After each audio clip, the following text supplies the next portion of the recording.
today as part of our Climate Change Symposium. Before we get started into the main agenda, I'm going to lead off with a land acknowledgement. Rather than reading something, I'm going to personalize it a little bit, and I'd encourage you all to reflect on your own use of land and the original inhabitants of that land and how that reflection may help us to arrive at some degree of reconciliation. I currently live in St. John's, originally the territories of the Beothuk and the Mi'kmaq. Memorial University, as you all know, is situated on the lands of the Innu and the Inuit, and we're honored to have the access to these lands and the use of these lands, and hope that these types of acknowledgements will begin to address many years of challenges and effects of colonization that have affected all of our health. You're all welcome to share your own land acknowledgements in the chat and or to reflect personally on use of land and its impacts on health. Moving into a few housekeeping items. First of all, I'd like to start off with saying a huge thank you to Krista Mahoney and the rest of the staff at Quality of Care NL for organizing this event today. Kathleen Mather in particular played a big role, and Carrie Penny as well. So thanks, a big thank you to all of them. Thanks as well to all of you for taking time out of your busy schedules to attend today, and we'll hope that this is just the start, not the start, we've started already, but we'll continue and expand upon our initiatives in healthcare and climate change and impacts outside of healthcare as well, where we have people well beyond healthcare attending today. I hope we're all familiar by now, I'm sure we're all familiar by now with the use of web conferencing, video conferencing things, but just to set the stage for our discussions today, there is a chat in Teams, and we'd encourage you all to type in questions in the chat. After each short presentation, there will be a brief period for questions at that stage. You're welcome to ask individual speakers questions at that stage. It will be relatively short, so I'd encourage you to leave larger questions, perhaps for a longer discussion that we have scheduled at the end. You should all have received an agenda and some speaker information in your emails. So go searching for that, and that will help guide you through the discussions today. I believe it's also attached to the calendar item. I know it's also attached to the calendar item as well for those of you who use electronic calendars. As Carrie mentioned, the session is being recorded today, and our plan is to have that available on our Quality of Care NL website shortly after the presentation. So if some of you have to sign off to attend other meetings, then you can go there to catch the parts you missed. And please encourage your colleagues to sign in there and view the presentations if they weren't able to make it today. I think that's it for housekeeping items. Just flag me, Krista, Carrie, if I missed anything. And if not, I'm going to jump into a welcome. As I've mentioned before, I'm here on behalf of Quality of Care NL, and I'm honored to be the current lead for Quality of Care NL. Recently took over from Brendan Barrett, who is attending today. He recently retired, although seems to attend these events just as much as he used to prior to retirement. So we're very honored and to have his ongoing support and involvement. I'm very grateful to see all of you participating. There are members from representatives from across the health system, of course, but also from government, from academia, and various community organizations. I feel like your presence here, we all feel like your presence here reflects the huge threat that climate change plays to health. And it's not just us saying that. The World Health Organization and the medical journal, The Lancet, both recognize climate change as the foremost health threat in the 21st century. We know close to home, we also see worldwide the dramatic effects of climate change on communities and ecosystems being threatened and even destroyed. Here, very close to home in our province, we've seen these impacts in coastal flooding and wildfires. I don't think anyone has to be reminded about the wildfires from last year, the flooding and the damage to coastal communities, and the list goes on. As part of our mandate in quality of care NL and beyond, to improve the health and well-being of our province, we are looking for opportunities to connect and collaborate with you and with others who see themselves as having a role to play in this issue. So this, as I mentioned before, hopefully will be the continue the discussion and allow us to expand upon our previous collaborations and previous work in these areas so that we can coordinate and really make change, not just pay lip service to this issue. Today, the symposium is designed to bring together all those diverse perspectives from across our province and to explore these issues. Over the next couple of hours, as you can see from the agendas, we'll hear short presentations from leaders in government, academia, health systems, and community research. Following these, we'll move into a facilitated roundtable discussion led by various members of our Quality of Care NL team, who are all on the call currently. And that will help us identify in a small group format greater opportunities for collaboration and action, not just collaboration, not just creating information for a report that sits on a shelf. We really need to take this to the next level, in my opinion. So the goal today is not only to share the knowledge, but also to strengthen those partnerships that we've developed and to support the informed decision-making and sustainable systems in our province, both within healthcare and beyond. Thank you again for being here. And I'm very much looking forward to contributing to this important conversation and to hearing from all of you today. I'll now pass it over to Krista for introduction of our first speakers. Thank you so much, Chris. And thank you to everyone for being here this morning. It's my pleasure to introduce our speakers. Their full bios are embedded in the agenda, so I'm just going to give a brief introduction, and you can view the full bios there. So without further ado, I'd like to introduce our first three speakers, I believe, from two speakers from the provincial government of Newfoundland and Labrador, the Department of Environment, Conservation and Climate Change. And we have Director Gerald Crane and Assistant Deputy Minister Susan Squires. Okay, Krista, I can go? Yeah, go ahead and share your slides, Okay, please. sure.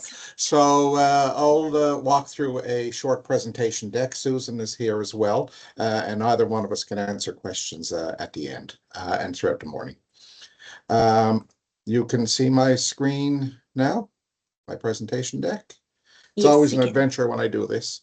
You got it. So I'll walk you through. I'm going to throw a lot of information at you in the next 10 to 12 minutes, but I'm around if for any further questions or explanations. I want to leave you with a set of key messages first. Climate change is happening. The effects, and I'll show you that it's impacting us already. The changes are going to be significant over time into the future. We take a two-pronged approach here. First, we look at reducing greenhouse gas emissions. Greenhouse gas emissions, or GHG emissions, have to come down over time. Everyone agrees with that. Having said that, we're locked into a lot of change in the next 50 to 100 years. That change is going to impact everyone in very different and diverse ways, and I'll show you a slide at the end that demonstrates that. One of our key roles is providing information out there and raising awareness to governments, private sector, businesses, individuals, communities, everyone about this so that they have better information, can make better decisions and planning. I'm going to go two quick slides on greenhouse gas emissions. Then I'm going to spend most of my 10 minutes on the adaptation side. Greenhouse gas emissions. So we don't collect greenhouse gas emissions. The federal government does, using international standards. For us, this is what our emissions look like in a way of shares. On this pie chart, on the right-hand side, you can see that onshore industry is about almost 20% of our emissions. Offshore petroleum, about the same. Onshore, you're looking at things like the Iron Ore Company of Canada, Brea Renewable Fuels, Cornerbrook Pulp and Paper, on large Vale, two facilities, etc. Offshore, of course, it's the production facilities. Electricity shows up at 8%. That's primarily the Holyrood generating station. That's, according to Newfoundland Hydro, will come offline in about 2030. Those three areas on the right are subject to greenhouse gas reduction targets that we have in a piece of provincial legislation, the Management of Greenhouse Gas Act. The bottom, or the three blue areas, passenger transportation, again, about 15, 17% in most years. Everyone thinks transportation is cars on the road. Cars on the road is a smaller share. Every other part of transportation is a bigger share, and that's much harder to reduce emissions in those blocks. That's about almost a quarter of our emissions. And fuel use in buildings. So at the university, you see that smokestack just outside the hospital. That's one of the largest emitters in the private sector in the province. In the way of, it generates heat for the various buildings at the university. Those three blue areas together is where the carbon tax, previous carbon tax under the Trudeau government was applied. That's no longer in place. Then the green areas are non-energy, so waste. Think Robin Hood Bay, Central Newfoundland Waste Facility, and agriculture, primary activities like forestry and agriculture are the rest. So it's a real diverse mix here. A lot of low-hanging fruit has been actions been taken. Going forward, we have to get into the meaty or the harder to reduce sectors. Next slide just looks at, this is a chart we released about a year ago. This looks at our projections over time, right? And what you see from 2005 to 2023 on this chart is that our emissions were in the band of about 8 to 10 megatons per year, or about 20 tons of GHGs per person. We're now at the lowest level in 2023, at the lowest level since 1994. It's a long time. Going forward, we expect continued reductions to 2030, and that we have a GHG reduction target for 2030. We expect to hit that or come pretty close to it, and then emissions will continue to decline to 2040. I will say we have a net zero target for 2050. We don't publish projections to 2050 at this stage. I'm going to turn attention now to adaptation, just in the interest of time. Again, some quick messages, and I'm going to throw a lot of data at you, a lot of slides. Past is not indicative of the future. What you saw in the past 15, 20 years, what you see in the way of winter, what you see in the way of heat, is not what you're going to see going forward. Warmer. Temperature is really going to get warm. That's going to have some knock-on effects. It's got water management storms, first one. Second one, paradoxically, a lot of drought, expect more forest fire risk and so on emerging. You can't build it and forget it. Right? If you're a municipality, you cannot build a bridge, you cannot build a culvert, walk away, and 50 years later come back. If you build a senior's home, you got to be prepared for more heat in the future. Proactive adaptation practices here. Again, think forward, make better decisions is what we say here. Just in the interest of time, I'm going to run through a whole bunch of slides here now. This is backward looking. We have good temperature data at a regional level since about World War II, when all the bases went in for World War II. If you're in the green block near the bottom, that means it's a stable temperature around historical averages. And what you see is that in the last half of the last century, we were bouncing around historical norms, pretty stable temperature. Around 1995, 1996, BRIC, Brazil, Russia, India, China. 4 of those countries all of a sudden started to industrialize. What you see is a lot of more fuel burned in the developing world, a lot of emissions growth, a lot of temperature growth. That's going to continue as we go forward. That economic growth, the challenge is how do we reduce emissions provincially, nationally, internationally, while allowing that economic growth to continue in the developing world. That's backward looking. Looking forward within the province. Average temperatures are projected to rise. So I see here, of course, Newfoundland on the left, Labrador on the right. DJF, that's winter months, December, January, February. MAM, March, April, May, spring, and so on. What you see here is that I'm going to look at Nain here in particular. Nain in the wintertime, the average temperature is going by mid-century is going to be over 7 degrees warmer than at the end of the last century. The climate in Nain by mid-century is going to look like the climate in St. John's today. Climate in St. John's today is going to look like a mid-Atlantic city by 2050. Warmer temperatures are going to have knock-on effects, right? In Corner Brook, you see, excuse me, I hit a slide by mistake. In Corner Brook, you see plus 4.4 degrees in winter. Think of the skidooing out that way. Think of Marble Mountain. Think of all those winter activities that are out there. In Gander, you see in summertime in St. John's and Corner Brook, summer temperatures 3 degrees higher, 2.6 degrees higher. Think of drought, think of invasive species and so on, driven by those knock-on effects. I'm going to show some of those. Number of days with frost. That's a proxy for the length of winter. If you look at Gander here, Gander 14 days shorter in the fall, 25 degrees short, 24 days shorter in the spring. Add the two together, you're at 37 days. Winter, as a rough proxy, is going to be 5 weeks shorter by mid-century compared to today. A lot less snow, a lot more freeze thaw cycles as rain comes in winter, rain comes in late fall, more rain in the spring. Don't anticipate snow like we got today by mid-century, or if it is, it will come in big batches rather than continuous snow. Paradoxically, you're going to have a lot of we're going to have a lot of rain, as I said, a lot of precipitation. We're also going to have more drought. And if you look at Gander, for example, here again, plus 2 degrees. So the number of days without rain by mid-century is going to be, 2 degrees. That drought period is going to be 2 degrees warmer. Combine that with higher temperatures, you've got a real recipe there for wildfire risk. Number of days with high precipitation, right? This is the paradox of this. It's going to be a lot warmer, a lot more drought in the summer. Here, what you're going to see is a lot more rain and precipitation and storms, but it's going to be in the shoulder seasons. It's going to be in the spring. It's going to be in the fall, right? Fall months, as we know now, that's hurricane season. You're going to see a lot more activity in those months. You're going to see warmer winters, which also means more rain in the winter, less snow. Just in the interest of time here, Krista, I'm just flying through this, but can answer any questions later. Extreme precipitation. What I've used here is St. John's Airport.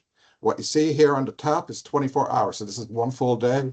Intensity, number of millimeters, up to 200 on this one. And on the bottom, frequency. So 2, 5, 10, etc. That's a 1 in 2 year storm, 1 in 5 year storm, up to a 1 in 100 year storm. Black line is what is currently out there, end of the last century. The green and the red is what's projected for the middle of this century. You see growth. What does this really mean? By the mid-century, you're going to see a 1 in 100 year storm, the big one. You're going to see bring up to about a third more precipitation over a 24-hour period. If you've got a culvert that's big enough, it's a foot in diameter, you may need to build that 2 feet in diameter. If you've got a bridge that's capable of handling so much water, you need a bigger bridge. And so on. If you've got a water system a storm water system taking water from higher areas of the city here, you need to figure out how to manage all that extra water. That infrastructure got to be able to handle a lot more water. It also means that a 1 in 100 year storm today, or at the end of the last century, is going to become a 1 in 10 to 1 in 20, 25 year storm by mid-century.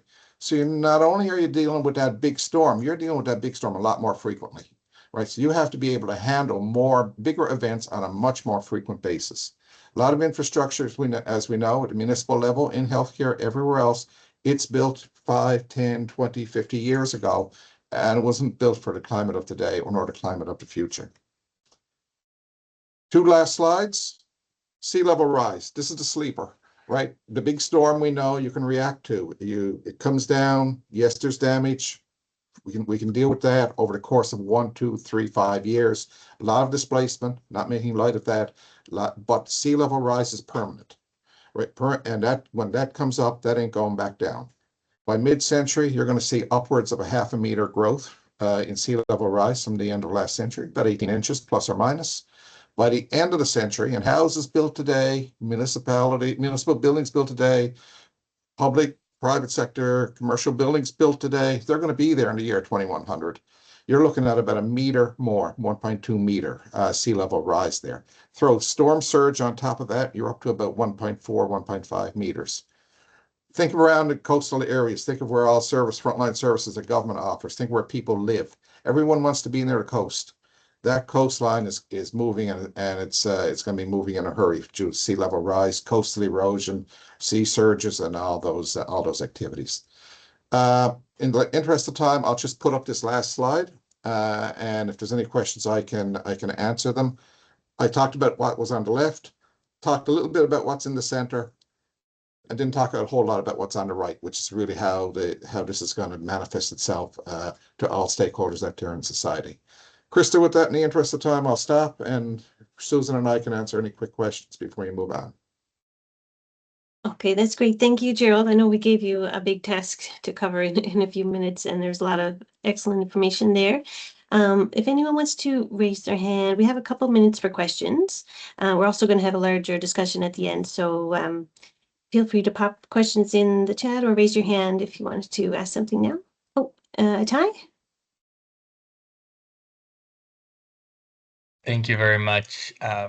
And thank you, Gerald. This was fantastic. I guess a quick question for now, and then other questions will be saved for the discussion.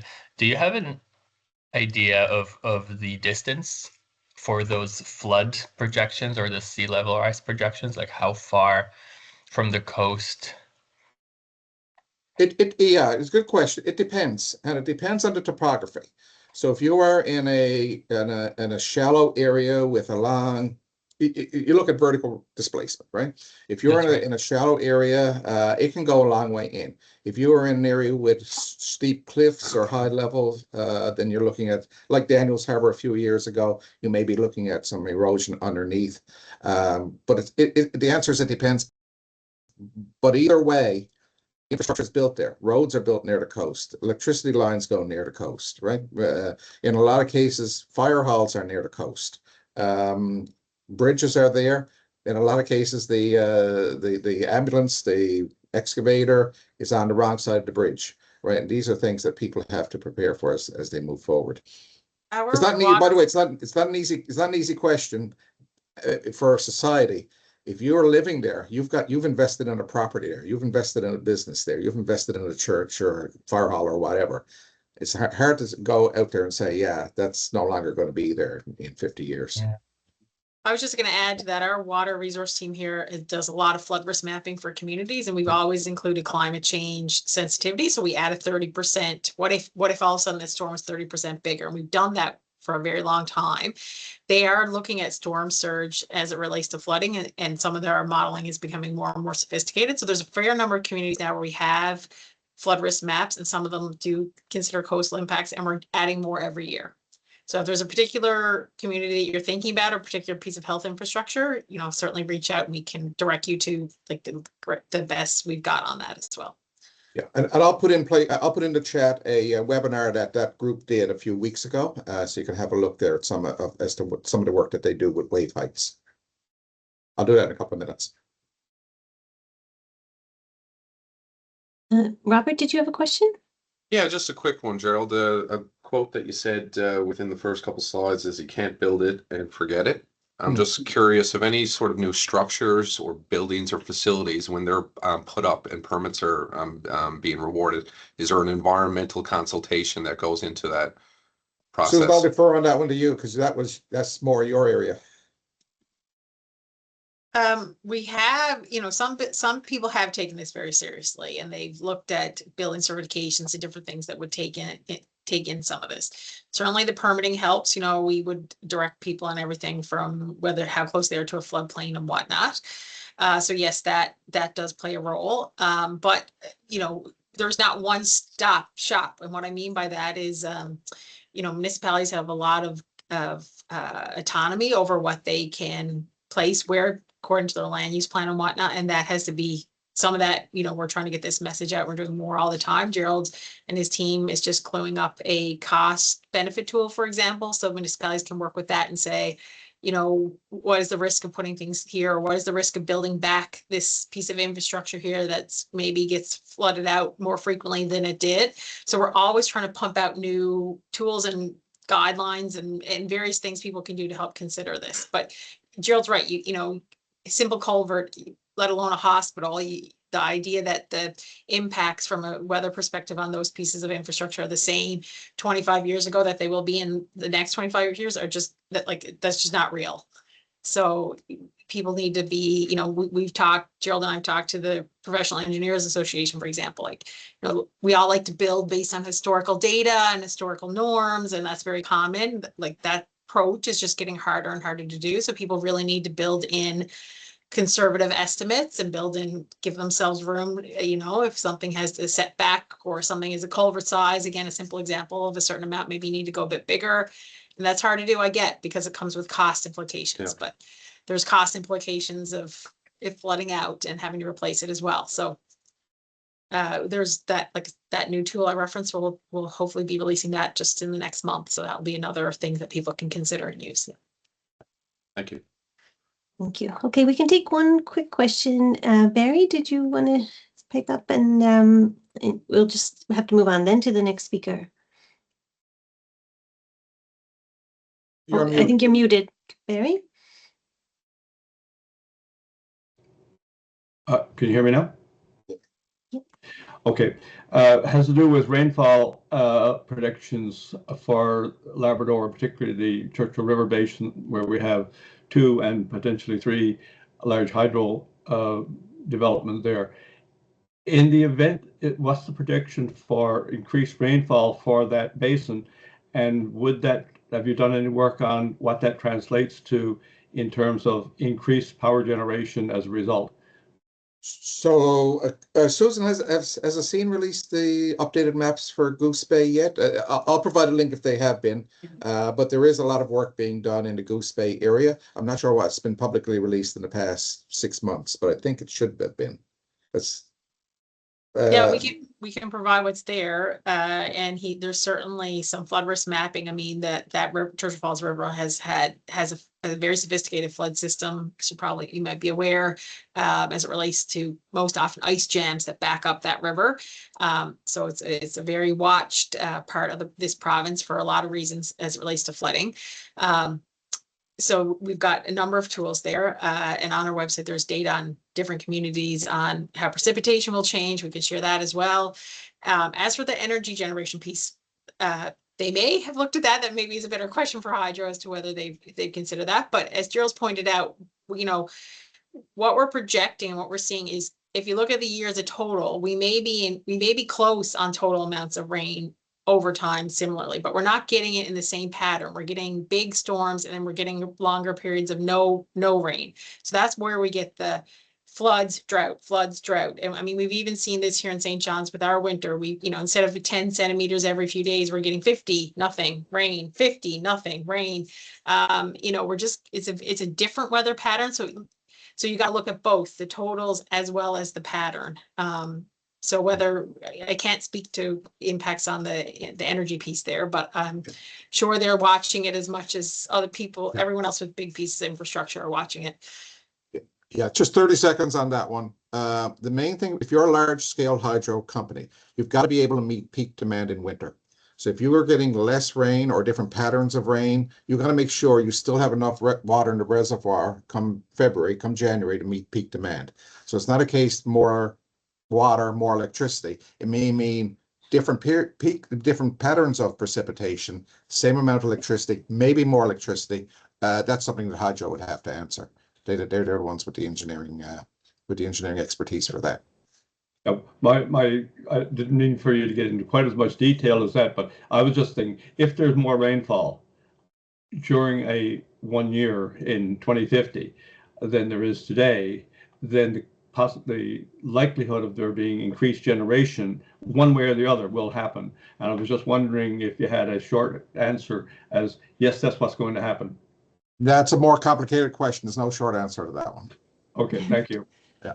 All right, thank you so much to Gerald and Susan. Sounds like there's lots of follow-up to come from this. And I'm going to introduce our next speaker now is Dr. David Borish. He's a postdoc with the School of Arctic and Subarctic Studies with the MUN Labrador campus. He's also an award-winning filmmaker that uses audiovisual research methods to explore nature, environment, and the interface with human health and well-being.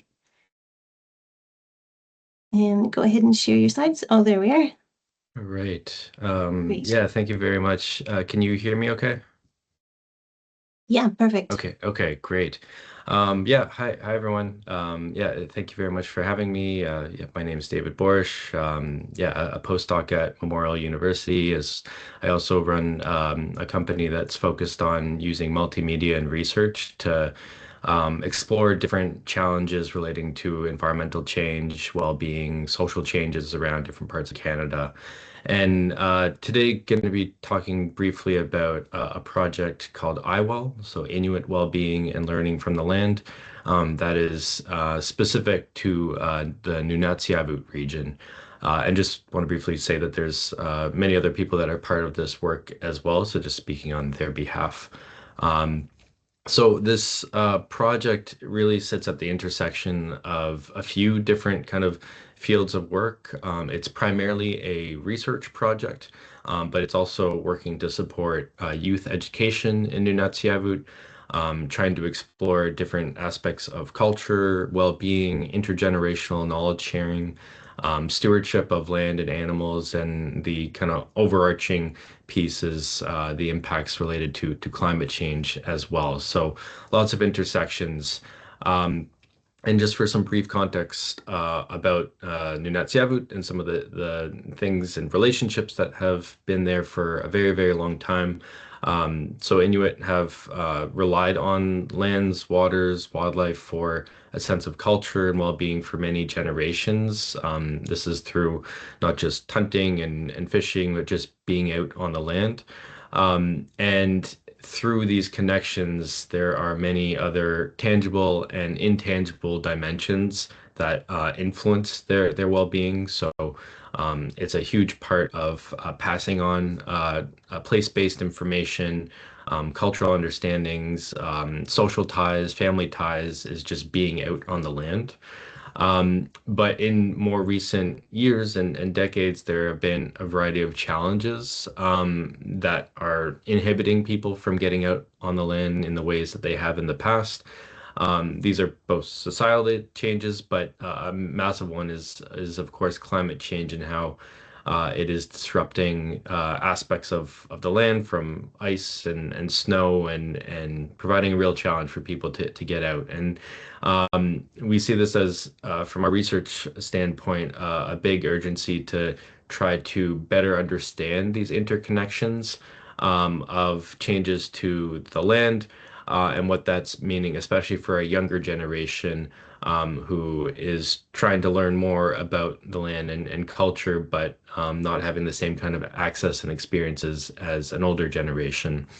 And so our overarching research question through this work has been to explore how culture-based and land-based intergenerational experiences are contributing to youth mental wellness within Nunatsiavut. And we've been exploring this through a few different ways, but part of it has been to actually help facilitate different land-based learning experiences. This has been primarily through the co-management system in Labrador, originally working with the Torngat Wildlife Plants and Fisheries Secretariat. And the idea was just to get youth out on the land more, trying to go look for specific wildlife such as caribou, going out fishing. We ran a program based out of Rigolet in particular that was all about just getting youth out for an afternoon after school or on the weekend for a day, boil-ups, learning about different cultural practices. But really the main point here was just to get people out and out of their communities in ways that were social and ways that were educational. But we were confronted with a few different challenges, one of them being that Even just the idea of getting out in, February, March, was a huge challenge in certain years. This was a photo taken in our first year running it, and literally we just couldn't get out because there was no snow, there wasn't enough ice conditions, it wasn't safe to bring out youth. Machines were overheating because there wasn't enough snow. So all these challenges that really we were not anticipating to be as bad. And so we were quite limited in our ability to just get out, even for like an afternoon or a day in some cases. And so we pivoted to doing quite a bit more activities within communities. So snare making, seal skinning, mitt making, these kinds of things, which was still, great and productive. And I think youth enjoyed it quite a bit. It wasn't quite the same as just getting out, though. And so we did this in a variety of different communities across Nunatsiavut, had many youth involved. And bringing it back to the research question, we were trying to really get a sense of, what does it mean for youth mental wellness and just overall well-being when they're taking part in these activities. And I should mention that many of these youth don't always get the opportunity to get out because it's expensive, or they don't have family members to take them out, or all kinds of different factors. And so we did this through a few different ways. So we did primarily interviews with youth, either during those trips or after them. So after they went on a trip, we would just talk to them like, well, what did it mean to be out on the land? What does it mean to not be out on the land? These kinds of things. We also were working with a PhD student at MUN to focus on the mentor perspectives in this, recognizing how important community mentors are in this whole system of passing on knowledge and getting youth out on the land. So in terms of our specific process, just to share a bit about it, this is more on the multimedia side, but we did these audio recordings, and our way of doing it is we use a system that connects transcripts directly to video and audio interviews.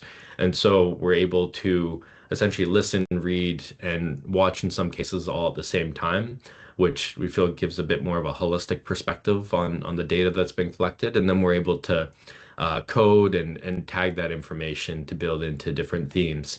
And so doing this process across all the different interviews that we did, there were a variety of key themes that emerged. Of course, one of them being climate change being this quite big disruptor to people's lives. And this was not just hearing from mentors, but youth even recognizing that things have gotten warmer, things have been changing even since they were kids. Which was quite amazing and scary to hear in some ways. But this was again inhibiting people from being able to go out for even an afternoon in the ways that they had in the past. And there's just this unpredictability and this uncertainty that comes with not being able to get out in safe ways. And partly because people are spending more time in communities than they did in the past. One thing that youth talked a lot about was that partly there's less to do. Some of them are feeling more bored, and there's a much more strong reliance and dependence on screens, in particular on social media. And all youth that we talked with shared how they were spending many hours online, in some cases, 4, 5, 6, even up to 8 hours a day on their phones, on social media or gaming. And it was really interesting to hear these youth talk about how they recognize, for the most part, that this was not a healthy relationship with their phones and with this online world. Many youth talked about how it was having negative effects on them. Some of them felt addicted to it. It was more than they needed. And so there was this relationship where youth were spending more time in communities, more time on phones, but they didn't necessarily want to be on their phones as much. Another overarching theme that came up was this feeling of isolation. And this came out through a variety of different ways, but just to read one of these quotes, it feels like I'm trapped or crowded, like I need to get out on the land and go fishing. That point about feeling trapped came up many times amongst different youth, of just feeling like they're constrained, they're not able to get in the ways that they want to and experience nature and relationships to culture and each other. And how much this is tied to social media is still part of the question, but it was something that definitely came up quite a bit. And then just relating to this overarching theme of mental wellness and health that we're exploring, how deeply connected it is to the land. But this is also in many positive ways as well.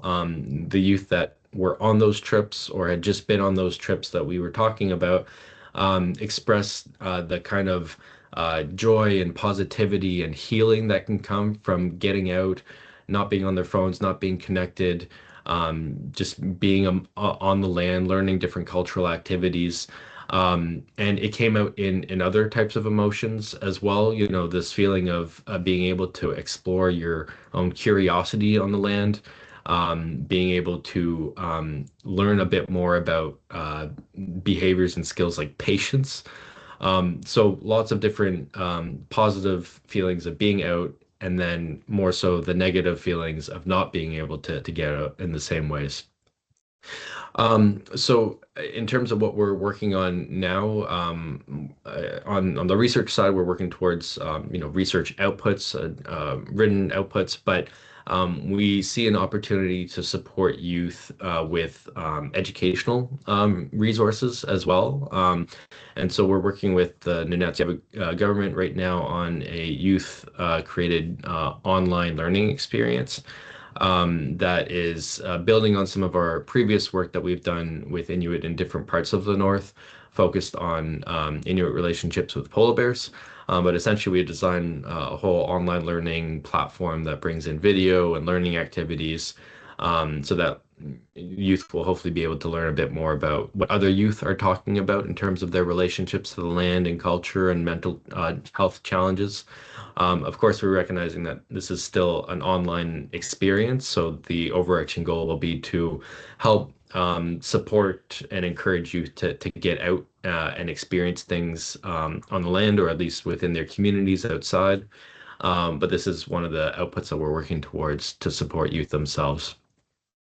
So yeah, hopefully that shares a bit about this project. And yeah, feel free to reach out if you have any questions, or visit our site if you want to learn more about the work we do.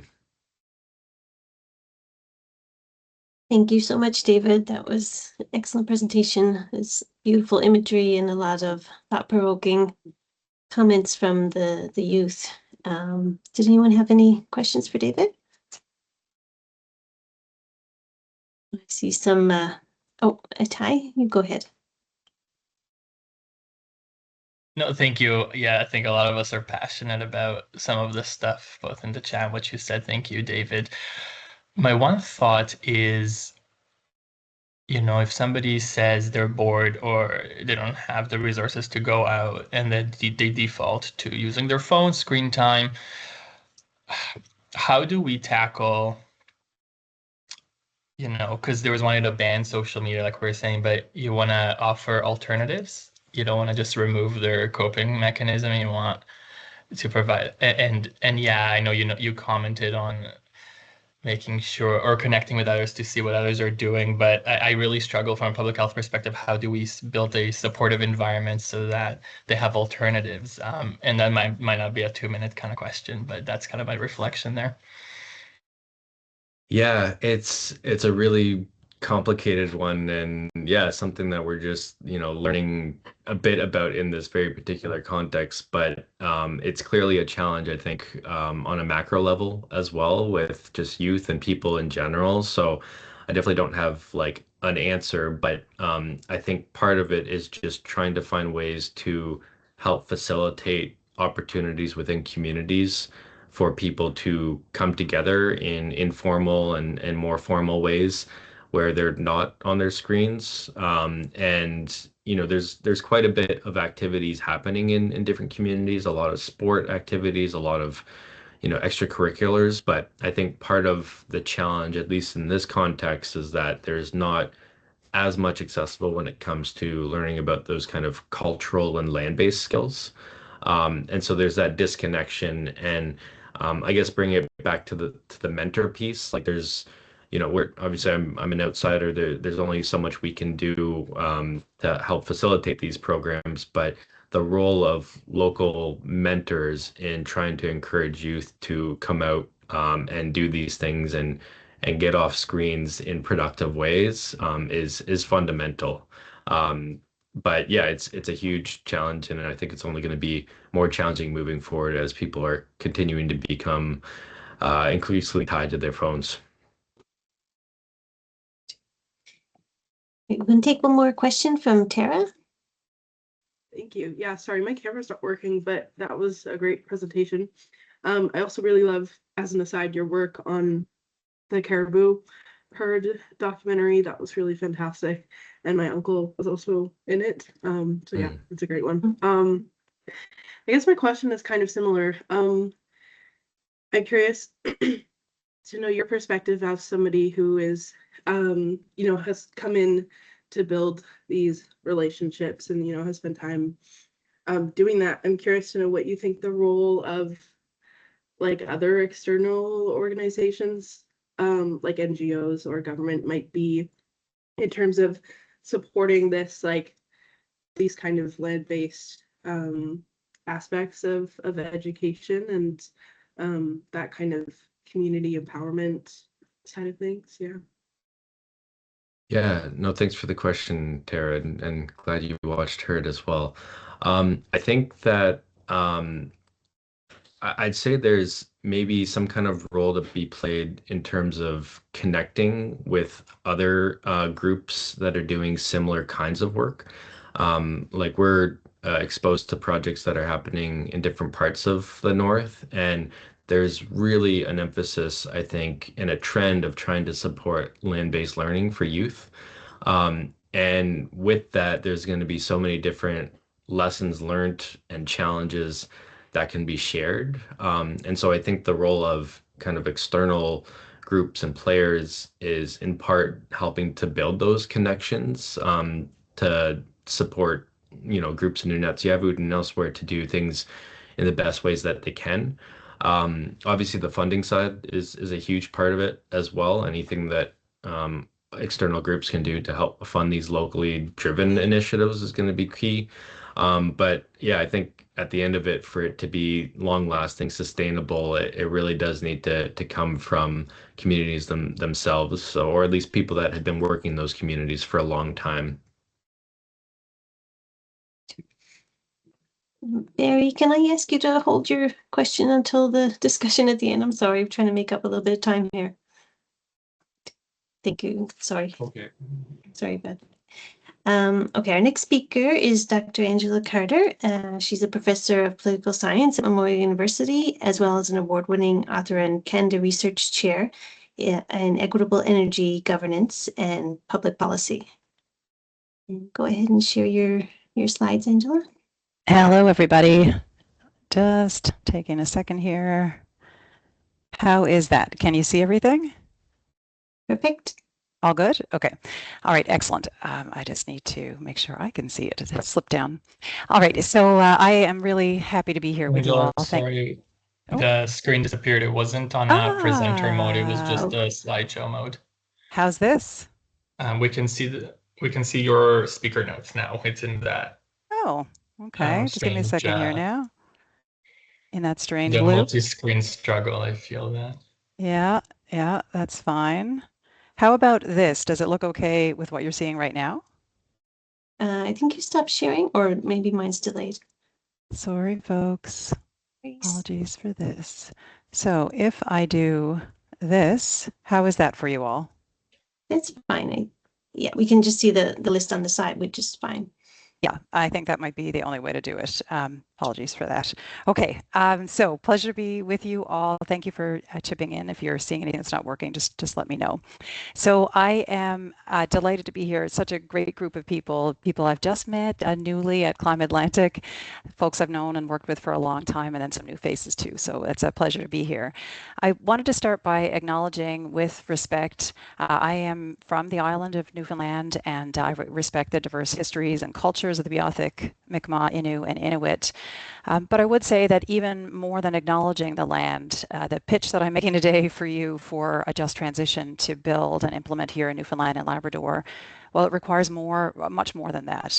Active reconciliation, active anti or decolonization, so centering Indigenous rights and sovereignty. And I've got more to say about that now as we move forward together. So next 10 minutes, I'd like to talk to you about two dual challenges. I can move quickly on the first because I think it's been well covered, climate crisis hitting home. The energy transition, though, is the second one. The solution to these problems, just transition. And then finally, a note on how health practitioners are leading this in other places and here in Newfoundland and Labrador, and really a call to celebrate that and a call for some more of it. So yes, climate crisis hitting home. Gerald outlined this very well for us, as did David. So I won't say anything more about that. I would always indicate that, of course, Labrador is most exposed, and there's socioeconomic risks here as well as deep cultural ones. I think David walked us through those very well. Thank you.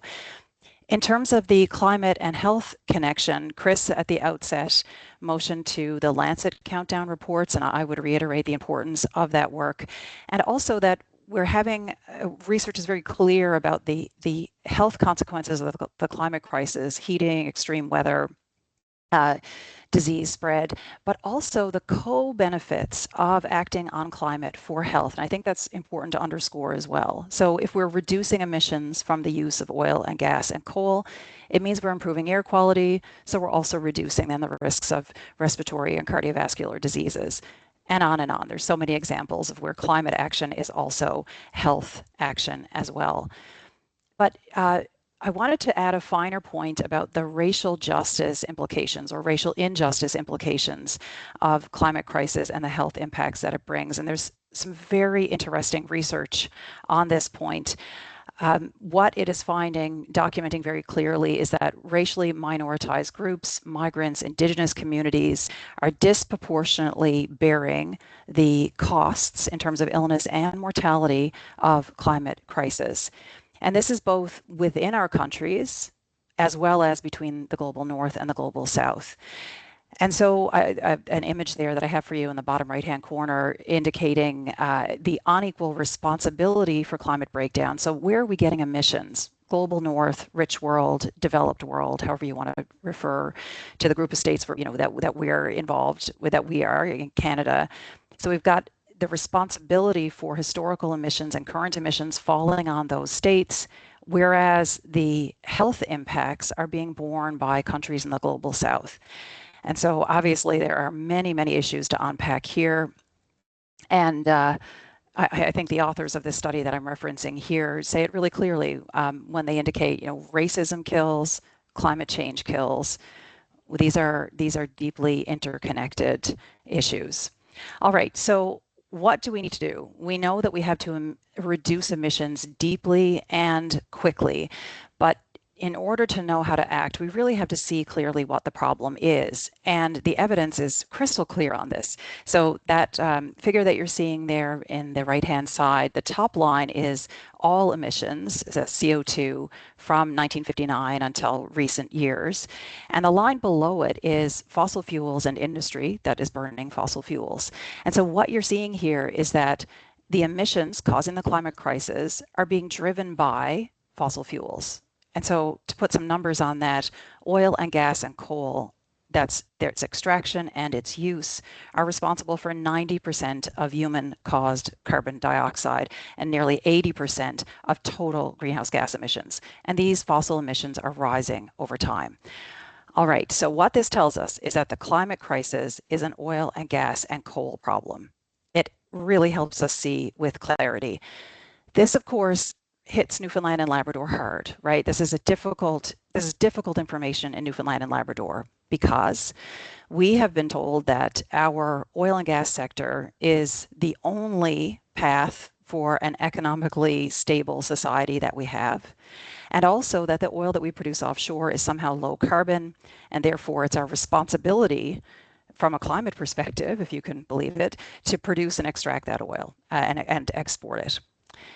In reality, of course, Newfoundland and Labrador's offshore oil sector these projects are among the largest final emitters in Canada, and the emissions from them are staggering. So all independent analysts who are looking at the impact of oil and gas extraction and use are telling us that every ton of emissions matters to climate safety, especially in the long term. And yet our sector has been responsible for, if you just look at the extractive emissions only, about 40 million tons of CO2. But if you take the full cost accounting of that carbon right on through to the burning of the oil, which of course is the reason why we extract it, we're into something like 1 billion tons of CO2 and much, much more to come, given the plans that the government and proponents have to expand. So there's a reason why researchers refer to bodies per barrel. We're starting to be able to calculate the mortality impacts of the oil and gas sector. This is a serious impediment to being able to deal with the climate crisis. Okay, so to recap, climate crisis is hitting us hard. The root cause, oil, gas, and coal. We've got to phase down production and use of those fossil fuels. However, we've got a second challenge in Newfoundland and Labrador, and that is the energy transition challenge. Right now, we are seeing a major shift in terms of energy globally, and this is being driven by improvements in renewable energy and the exponential growth of their use. Now it's far cheaper in most of the cases to produce energy using renewables. And so this isn't about, a climate epiphany. This is about market shifts and technology. Same with the electrification of transit. So I've got some graphs there that show you the uptick in the adaptation of these new technologies, which is eating into global oil demand. Now, I know I have a sense of what's going on right now in the Middle East and how oil prices are increasing in demand and all of that. Yes, these things happen, but the long-term trend is now very clearly indicated by the International Energy Agency and others, which they've been showing now, over 7-8 years, that by conservative estimates, and by conservative, I mean this underestimates the pace of energy change. Global oil demand is set to peak at around 2030 and never to recover. All right, so what does that mean for places like Newfoundland and Labrador that are depending on expanding oil and gas extraction?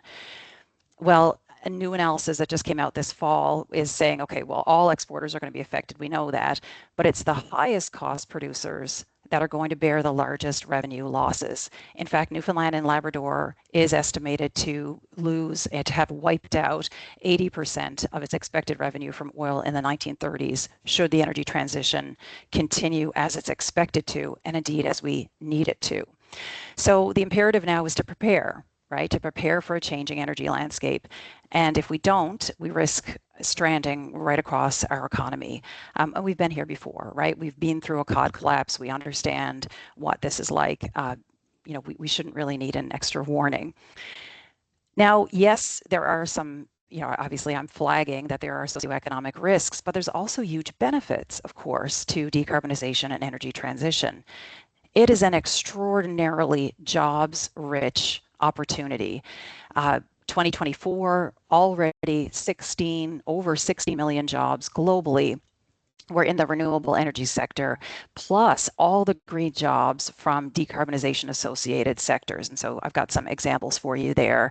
A lot of these right now are in China, but also in Europe and even in the United States. So there's a huge opportunity here for jobs growth. So what do we do? How is it that we can seize some of this jobs growth and protect ourselves from climate crisis and be part of the solution for climate safety and also health safety in the future? the solution is a just transition. And so this is a detailed slide, but basically it outlines all of the aspects of a just transition. And so it's almost like a checklist. How do you know if a development or an initiative aligns with just transition? Well, it's these things. Does it result in phasing down oil use and extraction? So we need deep, fast emission reductions. Does it deliver energy security to people, affordable, accessible, low carbon energy for people? Does it improve social equity? And so this means, yes, providing new, good jobs, ensuring that workers are supported who are impacted by a downturn in, say, the oil sector, also valuing underpaid or unpaid work that currently supports energy work in our communities, in particular people from marginalized groups, people who've been marginalized in today's workforce so that they too can benefit from transition, and of course all the while upholding Indigenous rights and sovereignty. Just transition only happens through participatory processes, deep and broad social dialogue. That places communities first. So developments would be aligned with community needs, owned and built by community benefits from those developments, and they're not burdened by the costs. So that's basically, an outline of just transition. And they're happening all over the world. We are tracking, so you've got some images of students that I get the opportunity to work with, and we're going case by case to understand how is it that other countries and subnational jurisdictions have implemented just transitions for jobs benefits and also climate benefits. And so you'll see in the bottom here, that's Jessica McCormick, the president of the Newfoundland and Labrador Federation of Labor, speaking to a packed house last Wednesday about this very issue. So a lot of interest here, and not just interest, a lot of potential. So here are some of the steps, I would argue, that we can take on the basis of these examples to build a just transition here in Newfoundland and Labrador. On one hand, that's about planning for oil phase out. And then it's also planning and investing in the kind of solutions that are generating jobs and economic diversification, as well as, of course, reducing emissions in our communities. A long list that has been created by workers in our communities here, as well as some other researchers. And I would underscore that Indigenous governments are leading here. The Nunavut government has got now 5 solar projects and another microgrid project, so a wind microgrid project that's coming online hopefully this fall. And so these are projects that foreground Indigenous rights and sovereignty, energy security, emission reductions, and also health, right? Because these are about displacing diesel use, which of course is an issue for air quality as well as noise pollution and other drags on our communities, in particular these communities in the north, Indigenous communities. So what do we know about just transition? What do we know about just transitions that work globally? Well, we know that they're labor-led, workers, their associations, and their unions. We know that they're feminist. They foreground women's issues and they're led by women, like so many environmental movements have been over the last decades. They're Indigenous led. I've referenced that, and I think David is giving us some directions about how this needs to happen as well. But also, there's a lead role here for health practitioners. And so I was really excited when I got the invitation to come and speak with you all so that I could think about this. Just momentarily, I would say that, yes, health practitioners are at the forefront of research and care on these issues, absolutely, and also advocacy. Health practitioners across Canada are raising awareness about fossil fuel lock-in. So speaking out against projects that create the kind of climate chaos that oil and gas and coal projects result in. And so one really prominent example that's unfolding right now is health practitioners' advocacy against liquefied natural gas projects in BC. So Melissa Lamb is featured there, fourth over there from the left. So this is about, speaking out against projects that aren't aligned with climate and health for the long term, but also about advocating for the energy future that we need for health and climate safety. And so we have medical practitioners that are leading the way in advocating for clean power grids, for example. On the right-hand side, that's the association in Quebec, intervening on the government's plans for clean energy, green energy. So this is very exciting to me. It's exciting that health practitioners are interested in doing this kind of work in Newfoundland and Labrador, that you've already gotten started. And I would love to hear more about your plans for expanding in the future and also for collaborating. So I will end there with thanks, and looking forward to speaking with you more about this now over the coming weeks and maybe years. Thank you. Thank you, Angela. Yeah, I think it's been alluded to there in the chat that we're excited to make this connection between the political side and the health practitioners that we have already engaged in this work. So we have a couple minutes for questions if anyone has any.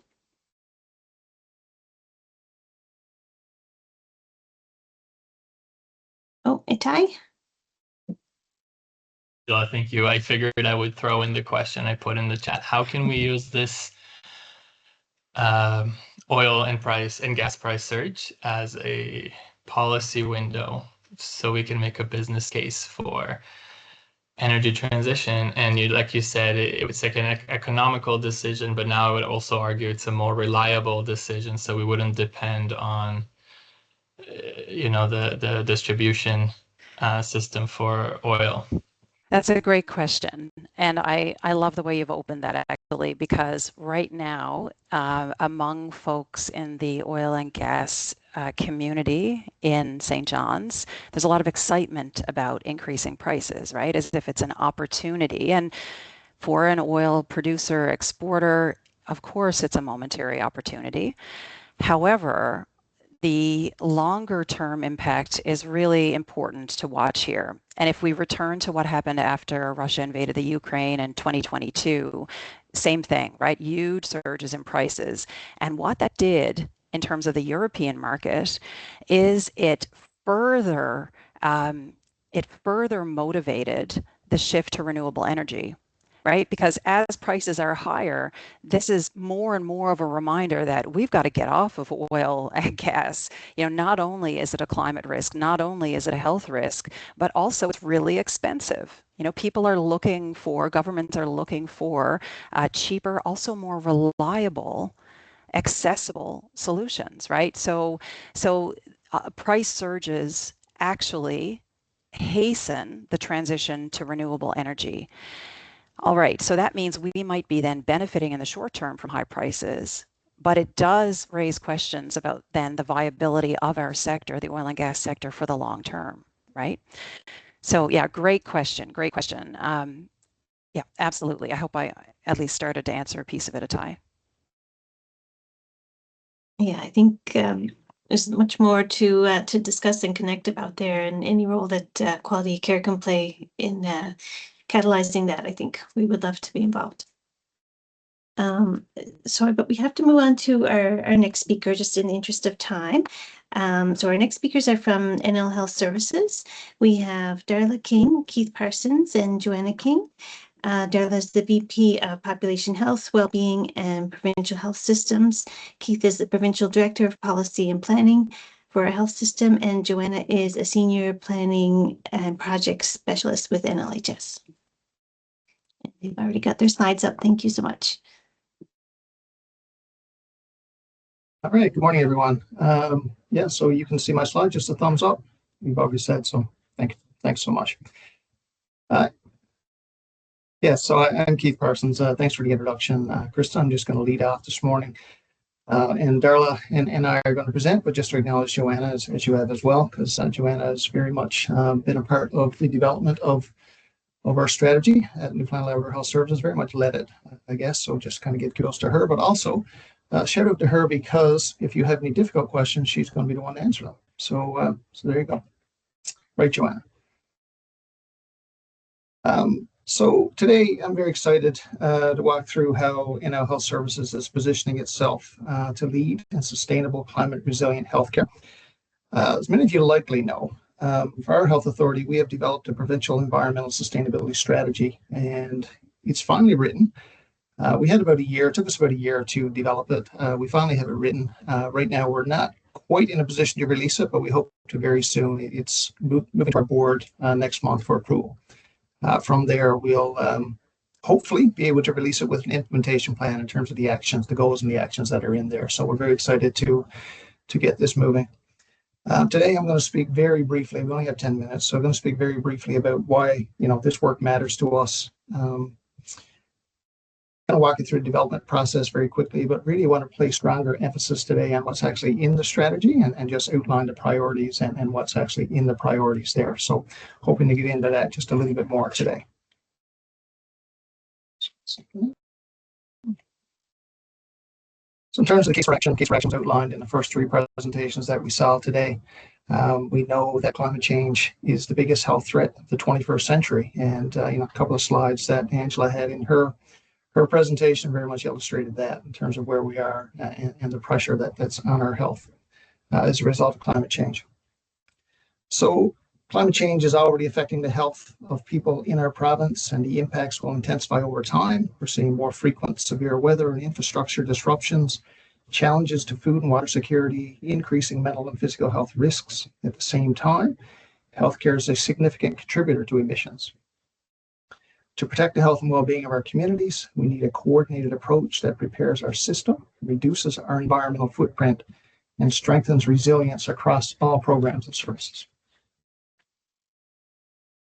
This is our strategy roadmap. Not going to get too much into here, but basically this is very much in alignment with the NLHS strategic plan. We spent roughly a year developing the strategy. It was built through an evidence-informed collaborative process, and we began by establishing a prevention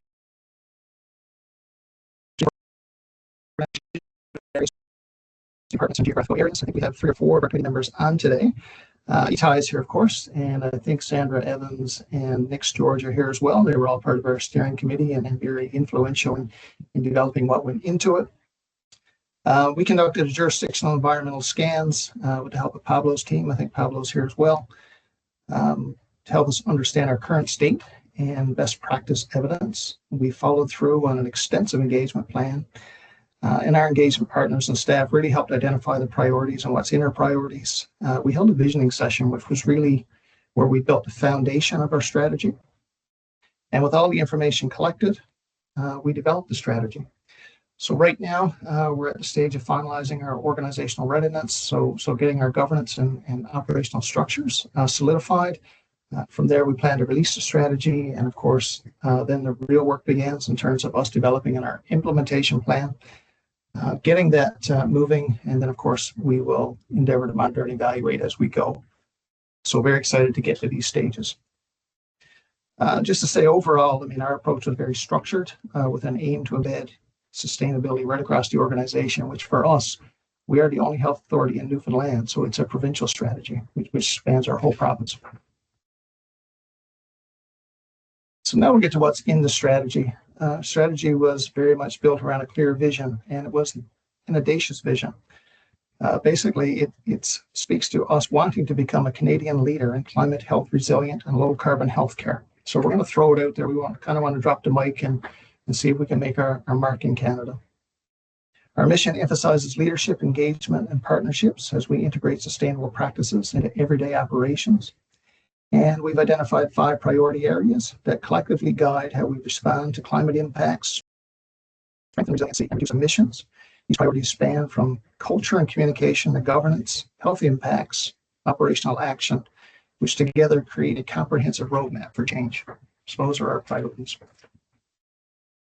Along with our priorities, of course, we have strategy enablers, and our enablers provide the foundational supports that drive progress across all priority areas, beginning with effective partnerships, which are key. We know that is the most important thing for us. And these will be reinforced by innovation, strong policies, evaluation, robust measurement, and reporting. Together, they ensure that the strategy is equipped with the tools and accountability structures required for success. So these enablers help us continuously learn, improve, and adjust as information evolves. They ensure that sustainability isn't a one-time initiative, but a long-term integrated commitment. So I'm going to very briefly get into each of the 5 priorities, just to tell you what they are and what's in there in terms of our goals and actions, starting with climate culture and engagement. And this really focuses on cultivating a climate conscious, engaged workforce. This means strengthening communication, raising awareness, and expanding opportunities for education so that everyone understands both climate health connections and the role they play in driving change. So we want to support staff, partners, communities, and taking meaningful action and integrating sustainability into everyday decision-making in our health authority. So engagement is really at the heart of this work, and we are very committed to inclusive, distinctions-based approaches, and especially with our Indigenous partners.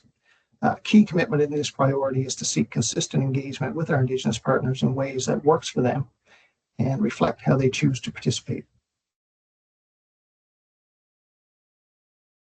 So our second priority is climate health and well-being, and this priority focuses on how climate impacts affect health and well-being across communities, including risks related to food security, environmental changes, and extreme weather.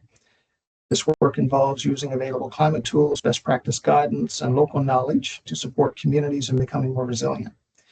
The aim is to collaborate with partners to understand emerging risks, strengthen community-level capacity, and help ensure that environmental changes do not widen existing health inequities.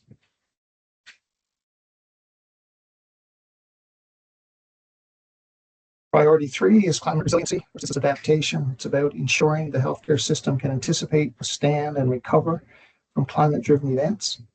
This involves strengthening organizational preparedness, embedding climate considerations into clinical and operational planning, and improving our ability to respond to and learn from severe weather events. We will also look to expand coordination with community partners to ensure that emergency responses are well aligned. So, of course, we all know, underscoring the urgency of this work are the recent events in our province, such as the wildfires that have been rampant the last few summers, last summer especially, and then the extreme weather events we've seen, like Hurricane Fiona, which was devastating to the west coast of our province. So in terms of priority 4, we know that best practice evidence is quite clear that strong leadership and governance are essential to sustaining long-term climate action. This priority focuses on establishing the structure, sponsorship, and oversight needed to drive the strategy forward. Dedicated resources and clear governance pathways will help ensure the organization can begin implementing changes while building capacity for larger system transformations. Effective leadership at all levels will be key to embedding climate considerations in decision-making and aligning the organization towards long-term sustainability goals. Finally, we have climate action, of course. And climate action is centered around reducing the environmental footprint of our healthcare operations. And that includes lowering emissions from energy use, waste, transportation, and procurement. We're committed to expanding mitigation practices and working with suppliers on low carbon procurement, including adding sustainability criteria and improving monitoring. These efforts support both environmental and operational efficiency and ensure that climate action becomes part of how we deliver safe, high-quality care. And Darla, I'll hand over to you. All right, thanks so much, Keith, for giving us sort of a sneak peek of what's included in our strategy, which we're really excited to be moving forward. I just wanted to end with a couple of slides that'll talk a little bit about what we're doing now. Of course, we have been a little bit distracted by our significant undertaking to implement a new electronic health system across NLHS, which has slowed down some of our other work, but for good reason.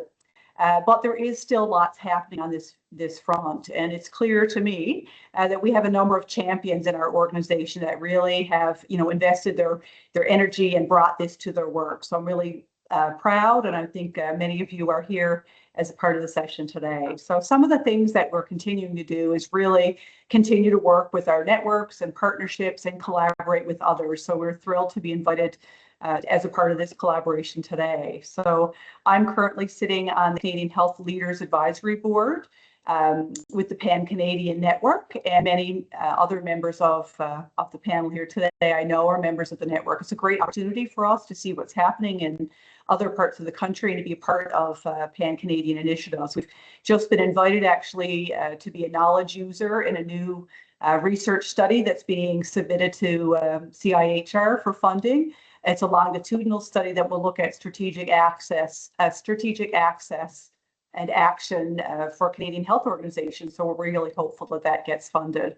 I know that Keith has been working with Cascades and HSO, has given some input into the new HSO standards for climate resiliency, emergency, and disaster management. So our expertise is being recognized, and we're, getting opportunities to participate in these Canadian initiatives. From a public health perspective, Many of you may know that we had a new public health framework announced provincially several years ago that identified our core programs, and environmental public health was actually identified as a program. Previously in Newfoundland and Labrador, we hadn't seen much infrastructure built in the public health area around this, so we're really excited to be building this core program. It's being led by Tina Tobin from a director perspective, and Itai, who's here with us today. The purpose of that program is to protect against exposure to health hazards and to promote the development of built and natural environments that support health and mitigate and adapt to emerging and existing risks, which of course include climate change. So we're excited to be building some capacity for work in this area in our public health program. And we know that Itai has really taken this lead on and has been involved with much of this work, including some podcasts that he's recently done on the signal. So happy to be spreading that expertise as well. From an emergency preparedness perspective, I know Nix is here today, and through our emergency department staff and initiatives, we've got several key areas to progress, from advancing climate-informed health and emergency planning to strengthening coordination with provincial partners like emergency services, forestry, and municipalities. We've been doing tabletop and exercises as well. And internally, looking to really strengthen our adverse weather preparedness and response, as well as business continuity. From a supplier relationship perspective, that team has really started to embed environmental sustainability into their work and their mandate by incorporating environmental sustainability as a standing agenda item on the supplier business review meetings, including environmental sustainability topics in their quarterly newsletter. We've also taken some leadership in chairing Health Pro Canada's membership-led sustainability committee. Of course, one of our big accomplishments that we're really proud of is becoming the first Canadian province to discontinue the use of desflurane in our facilities. So just a few of the things that we've continued to move forward. I'll go to the last slide there now, Keith. Yeah, so I'll end on just some thoughts around next steps and where we're going from here. So Keith has sort of given you the timeline in terms of the progression of our strategy. We are in the final stages now of approving that. It's going to our board in the next month. Once that's done and we're through our core care launch on April 25th, we hope that we're going to be able to pick up sort of where we left off here and really start building on some of these foundations that we've built as an organization. I have been identified as the executive lead. I'm really excited to take this portfolio on. I know, I have the wellbeing portfolio, and I think it fits quite nicely. Many of the speakers today have talked about, things like social equity, how this impacts marginalized or equity-seeking groups, impacts on food security, impacts for Indigenous populations. So all of that kind of does come together. So I'm excited to take this on, but we do have to look at building our sort of governance structure and formalizing our partnerships. So that will happen as well. Once the strategy is released, we'll have a leadership committee that will come together to develop our action plan and really look at how we're going to further this action. Of course, we want to do that together with our partners. So we're looking, very much so looking forward to working with many of you who are here today, as well as as leaders across the country as we look to better this work. So I will end there and open it up for questions, and certainly invite any of the NLHS members who are present today to jump in and support me in answering the questions. Thanks so much. Thanks so much, Darla and Keith. That was excellent. We're really excited to hear about the progress of this plan, and we have time for a couple of questions. Robert, go ahead. Sure. Great presentation. I'm just, as part of your sort of moving forward steps, you talked about education and awareness, and then Darla, you kind of obviously alluded to the implementation of core care. Are you guys going to leverage core care in that sort of education and awareness for the health system? And I'll probably just give a caveat to those online who are outside the health system. Core care is the new health information system that is being implemented through NLHS. Yeah, great question, Robert. I'll start a little bit, but then maybe I'll hand it over to others who might want to jump in. To be honest, it's not a conversation I've had specifically, but with core care comes an enhanced ability to gather data. So I know that one of the things that we've looked at in the past is trying to even understand, the health impacts of climate change. So, when we have an emergency response, how many people are impacted? What are the direct impacts of health and long term? So definitely core care will give us an enhanced reporting ability and an enhanced ability to collect sort of real time data. So in that way, I would definitely see that as an advantage, but I'll open that up to Itai or others who might want to add to that. Anyone? And I don't really have much to add to that, Darla. It certainly was in our preview as we built the strategy. We knew core care was on the horizon, and we had conversations about how that would create an opportunity. But like Darla, we haven't really had that concentration in terms of how we might implement that in alignment with core care, I guess. But I think it's going to be a no-brainer for us. It's going to pretty much be core care will impact everything that we do on health authority. So this won't be any different, I don't think. All right. Well, we have gone a little over, and that's my fault for not keeping us on time. But we're going to move on with the next speaker now, and I think you're all becoming a little familiar with Itai today because he's very passionate about this work and very much embedded in it. So his name is Dr. Itai Malkin, and he's a medical officer of health with the NL Health Services Public Health Program, and he has passion for climate change and environmental health, and co-chairs the Healthy City Advisory Committee, amongst many other roles. Go ahead and share your slides, Itai. Thank you, folks. And yes, I do need some redirection when I talk too much. So no, I'm happy to hear you talk. That wasn't my intent. No, I don't think it was either, but I do get that a lot. Sorry about that one. I tried something new with Prezi, and now I regret it because I don't know how to share my screen. I don't think I have your slides either. It's a website. You can email them to us if you prefer. Sorry. Try this.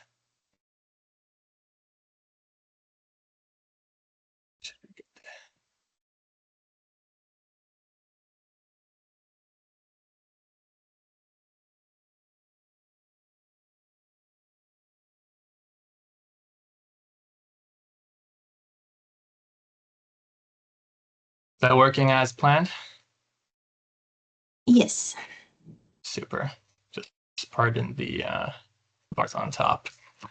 So yes, hi everyone. My name is Itai, medical officer of health, which basically means public health physician, working for NL Health Services, the public health program. So my role is still kind of like a local frontline work, but I'm very lucky to be supported by a lot of people on this call, and Darla, Keith, Joanna. It's really a privilege to have leadership that has commitment to something like this. Climate change work is a passion of mine. I do have to remember to stick to my job, description. And a big part of public health's role in climate change is doing the risk assessments of what climate change presents as risks to health and how we can protect our communities from this. So I will focus this presentation on adaptation in the community. And just to, frame the conversation, adaptation is a process of modifying our decisions, activities, and ways of thinking. And it's to be proactive and better prepared for, as well as reactive and able to respond to climate events and impacts on health. So there is more. So basically being resilient to climate change impacts on health. And there are a few Sentinel documents that I've used to frame this, and they exist. For a few years now, the one that Dr. Tam wrote as a chief public health officers from 2022. And there is actually a government of Newfoundland adaptation plan for 2025 to 2030. And I know Climate Atlantic was a sentinel part of that, and Sapphire is here today. Sapphire is here as well. So these are buckets that you can think about when thinking about how climate change can impact health.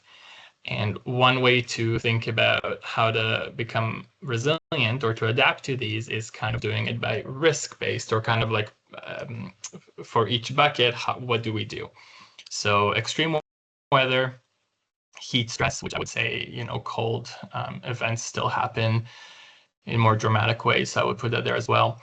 Air pollution and changing habitats, which is talking about vector and zoonotic diseases, food security, and water quality.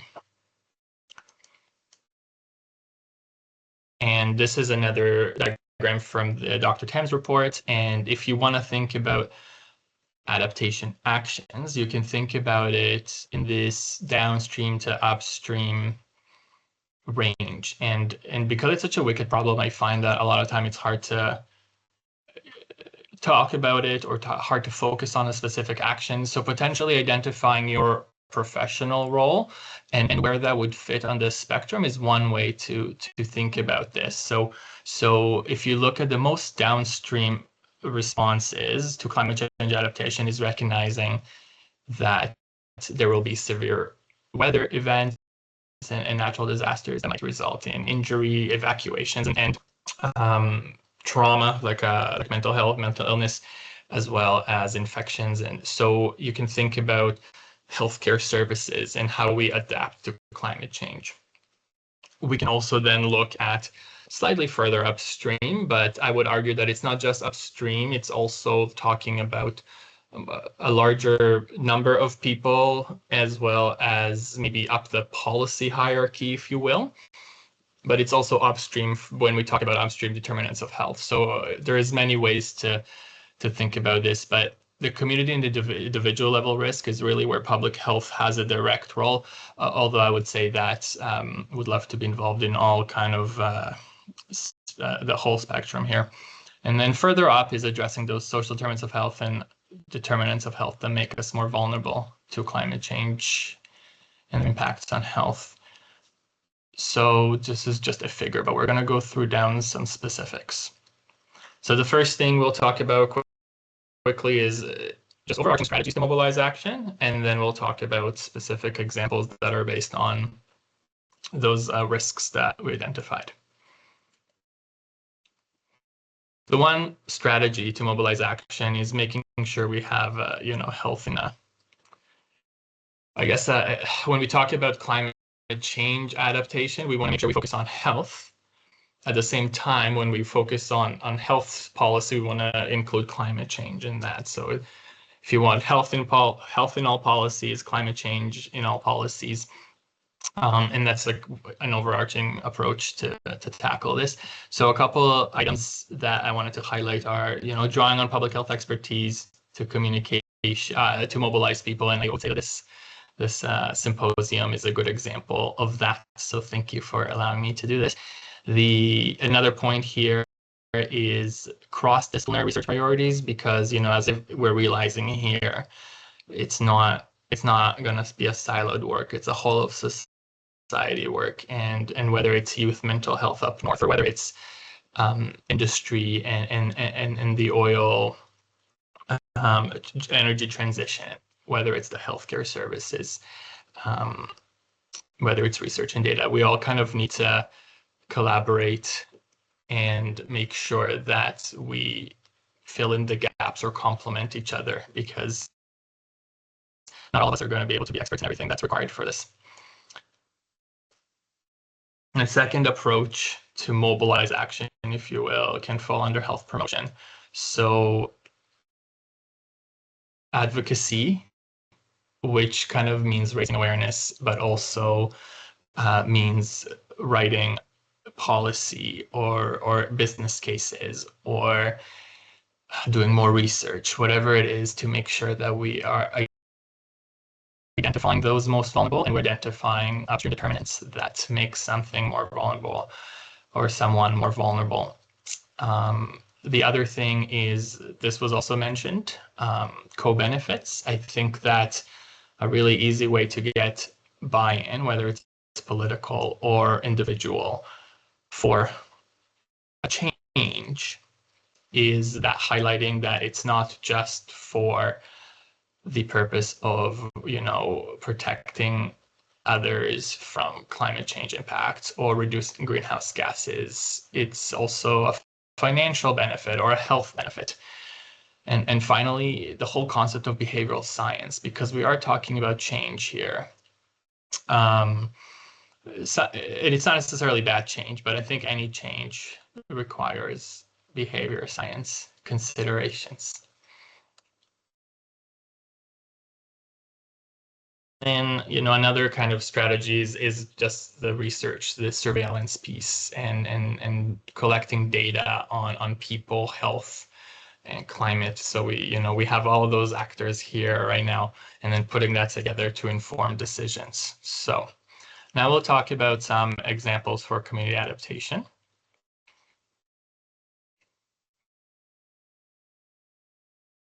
Adapting to sea level rises. So that's one of the buckets. There's a few kind of buckets I will just touch on here for tangible examples. So we talked about the sea level rise, we talked about erosion. So what are a few things we can do on a community level? So we need to continuously monitor the sea levels. So it sounds like we can put a check mark there. Thank you, ECC. And we need to start building infrastructure like seawalls, elevating floors of buildings. So that's the whole decision of how do we retrofit existing infrastructure to survive these sea level rises or floods, or how do we, or seawalls, which I guess would mitigate some of the flood. I saw a video recently of how we can even think about this in a more creative way. So seawalls are often made as flat concrete walls, but there is a better way to do them to actually allow marine ecosystems to thrive. So almost to mitigate a coral reef, if you will, or just have some dimensions so microorganisms can start to create life in those walls. So again, a co-benefit that is so great. Wetland creations, so leveraging the environment for what it's meant to be, and that is the environment is meant to be resilient, so we shouldn't forget that. And wetlands are a great way to absorb severe or storm water and floods like that, and kind of regulate that. And then the land use regulations, I think that's what I was alluding to, and I was wondering how many kilometers from shore should we now highlight as no new construction, or if it's within those kilometers from shore, construction has to meet certain standards like flood resistance. And then in the same kind of lens is severe storms in general. So yes, we have floods, but we also can think about hurricanes, tornadoes, because there's so much energy. We can also think about extreme weather events, extreme temperature specifically, so heat and cold. So that's a bit of like an emergency response, but I would say that emergency preparedness is important. So we need to make sure municipalities have emergency plans. So do they know a route? Have they identified a route to evacuate people? Have they identified shelters where people can go to, whether that's a cooling center or a warm center or a clear air center during wildfires? Is it a place that would shelter people from a flood? So insulation or high on like a mountain, the highest place in the community, stuff like that. So we need to identify that. We need to inspect them to make sure that they can in fact sustain people, they have safe drinking water, capacity, all those stuff. But we need a plan, and we need to inspect the buildings and retrofit them if needed. We need forecasting and early alerts. So we need to know as early as possible if something is coming, and then we have to communicate that to the right people. And yeah, again, buildings, roads, utilities, again, wetlands. there, on an individual level, you can kind of prepare yourself for a scenario where you have to leave your house with an 8-hour notice because of, I don't know, a hurricane that has changed course quickly and now will cover your area, or a wildfire that, you know, the wind direction changed and now it's going to affect your area. So having an emergency kit with a power bank and prescription medication and phone numbers and a passport, or you know, some cash, water. The other thing is having a food supply if you have to shelter in place for a few days. One thing that was remarkable that I realized was when COVID-19 started in 2020 and it became a globalized, you know, it became a pandemic, some islands in the Caribbean already have a 2-week supply of food because they are often experiencing hurricane season when they have to shelter in place for 2 weeks. So the whole public health, you know, quarantine, isolation, stay at home warnings were, you know, please nobody leave their house for 2 weeks. Well, they were prepared for that because everybody had a 2-week supply of food already. So that was one interesting observation of being more resilient. And then building codes as well. Again, adapting ice infrastructure, that's relevant for us here, and specifically monitoring the ice conditions. And we need to think creatively about how we build designs. So whether that is an ice road that, you know, if the ice melts, there is a redundancy plan there, bridges to go over water if the ice melts. Buildings, apparently they do some engineering marvels that allow buildings that are built on, say, permafrost, that if that melts and sinks, the buildings can, you know, adjust themselves for that.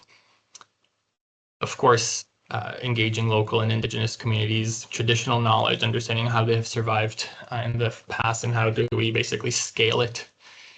And the last point there is thinking about travel in a more connected and sustainable way. Roads, ferries, air transport, and I highlighted in green that in connectivity in general is something that I think if we were to pick something, I think being connected, of course, social is important, but this is talking about physical connection, will address so many of the things that we're talking about to become resilient, because having a connected community means you have access to care, to groceries, and some of it is the walkability piece, but some of it is just the physical ability to get somewhere, even if you do have to drive. Bus routes can then be reliable, even if you're including trains into there. That would be awesome. You can check on your friends during an emergency. You don't have to worry about a fly-in community, or you don't have to worry about snow coverage that's preventing you from leaving your house because your sidewalks are full. So I think we do need to think about just the ability to go out and about and achieve those things that would make us more resilient. And then food security is a big one. And I noticed that, you know, Sadika is here today, so it's great to see you, Sadika. She's a MPH student that worked on this, and, you know, Food First NL, Josh, it's great to see you here as well. Food security is just a big issue on all fronts right now. You know, we think food security is already a problem in Newfoundland and Labrador, and it's largely attributed to income and poverty. In the future, my concern is that this will be exacerbated because climate change will make food less predictable. So it won't just come down to cost, but it will also be sheer availability. You know, the market adjusts kind of supply and demand, but then at some point, if we don't have enough supply, or if we don't have enough supply, you know, people can have all the money they want, but we need to think about more creative ways to be sustainable. So some of the things for food, we have to kind of monitor where the marine ecosystem is going, continue to monitor food security, and you know, they're doing the basket measures to get a good dollar value for how much it costs right now to eat. And I know that in Labrador, it's more expensive than in St. John's, for example. We want to protect marine areas. We want to restore habitats to increase our food sources really in nature. And that includes adaptive fishery practices. I think another big one is growing local and eating local. not relying on exports, and again, engaging Indigenous communities. And then that's the last one, mental health. Mental health is a priority for so many reasons, even independent of climate change, but you know, they've identified climate change impacts like eco-anxiety and almost like lack of hope, and people don't know what to do, hopelessness. And there are ways we can address mental health in general, so proactively in a health promotion way to do things that nurture your mental health, spending time in nature, social connection, feeling resilient, having a plan will also make you feel like you have more control. And then mental illness, if you develop PTSD from having to evacuate or losing a home to a fire, then we have to make sure we have resources in the community available for that. And these are some key resources. So thanks so much. Thank you, Itai. I think we're going to move ahead with the final talk because we have run over time. Sorry about that, but maybe we could just save those questions for Itai and for the last speakers until the roundtable, so that we can have a little break and reconvene, and maybe everyone could just save their thoughts. Maybe they could jot them down or something. My apologies, everyone. Okay, so the final two speakers are myself and Kathleen from Quality Care NL. I'm the provincial coordinator for Choosing Wisely for Newfoundland and Labrador, and also the implementation lead for quality of care. And Kathleen is a policy analyst with Quality of Care and a doctor of public health student with U of T. And she's going to share her slides on my behalf there. All right. Kathleen, you can go ahead and get us started. Okay, and you're seeing the right slide? Yep. Okay, perfect. Yeah, so to start, and some of this is a little bit repetitive, so we'll zip through it, but we wanted to highlight why it's important for the healthcare system specifically to address its own carbon footprint. So research has found that the Canadian healthcare system is responsible for 4.6% of the country's total greenhouse gas emissions, which is more than other industries we typically consider highly polluting, like shipping and aviation. And these greenhouse gas emissions and the release of other pollutants from the healthcare system are estimated to contribute to 23,000 years of life lost annually from disability or early death, which directly contradicts the intent of healthcare to deliver services to meet the health needs of the population, aiming to improve health. Therefore, to align with the ethos of do no harm, it's imperative for the healthcare system to work to address its own environmental footprint. And improving the sustainability of the healthcare system can be supportive of achieving other goals within the system. So we often talk about the quintuple aim of healthcare, where performance is optimized by improving patient experience, enhancing population health, practicing fiscal responsibility, improving provider well-being, and advancing health equity. So expanding this to a sextuple aim by adding environmental sustainability can feed into those other aims. For example, some environmental sustainability initiatives result in cost savings, supporting the aim of fiscal responsibility, and initiatives like deprescribing or reducing low-value care may free up providers to focus their energy on more impactful care and ultimately improve outcomes for patients, improving both provider and satisfaction in their work and patient experience. And integrating environmental sustainability into the healthcare system requires commitment and support from leadership in a variety of areas, including within the system, like we saw demonstrated with NLHS and their strategy, as well as external partners like clinician training programs and bodies that produce clinical practice guidelines. We see that the importance of environmental sustainability is well understood, and this work is supported by local guidelines, including the Health Accord, recommendations, the Department of Environment, Conservation and Climate Change action plans for adaptation and mitigation, and the work of NLHS that we just heard about. It also has the potential to support Indigenous reconciliation, provided that the work is inclusive of Indigenous leadership and knowledge around land stewardship and community needs. And national organizations like Accreditation Canada, Choosing Wisely Canada, and the Canadian Medical Association all have recommendations that support and encourage healthcare system environmental sustainability. So when we started this work within Quality of Care around 3 years ago, we looked to other organizations that had already been engaged in this space. including Peach Ontario, which has developed this great graphic outlining various opportunities for hospitals to reduce both greenhouse gas emissions and costs. So peaches lower on the tree have greater potential for cost savings, whereas peaches higher on the tree are associated with higher costs to achieve. The larger peaches are likely to have a very quick financial return on investment of under 1 year, whereas the smaller peaches are likely to have a delayed or no identifiable return on investment. And finally, the color of the peaches is associated with the degree of greenhouse gas emissions reduced. So the green peaches have the lowest greenhouse gas savings and the orange peaches have the highest.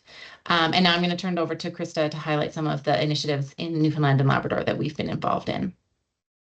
Thank you, Kathleen. Yes, so this graphic has definitely been an integral guide for our local efforts here.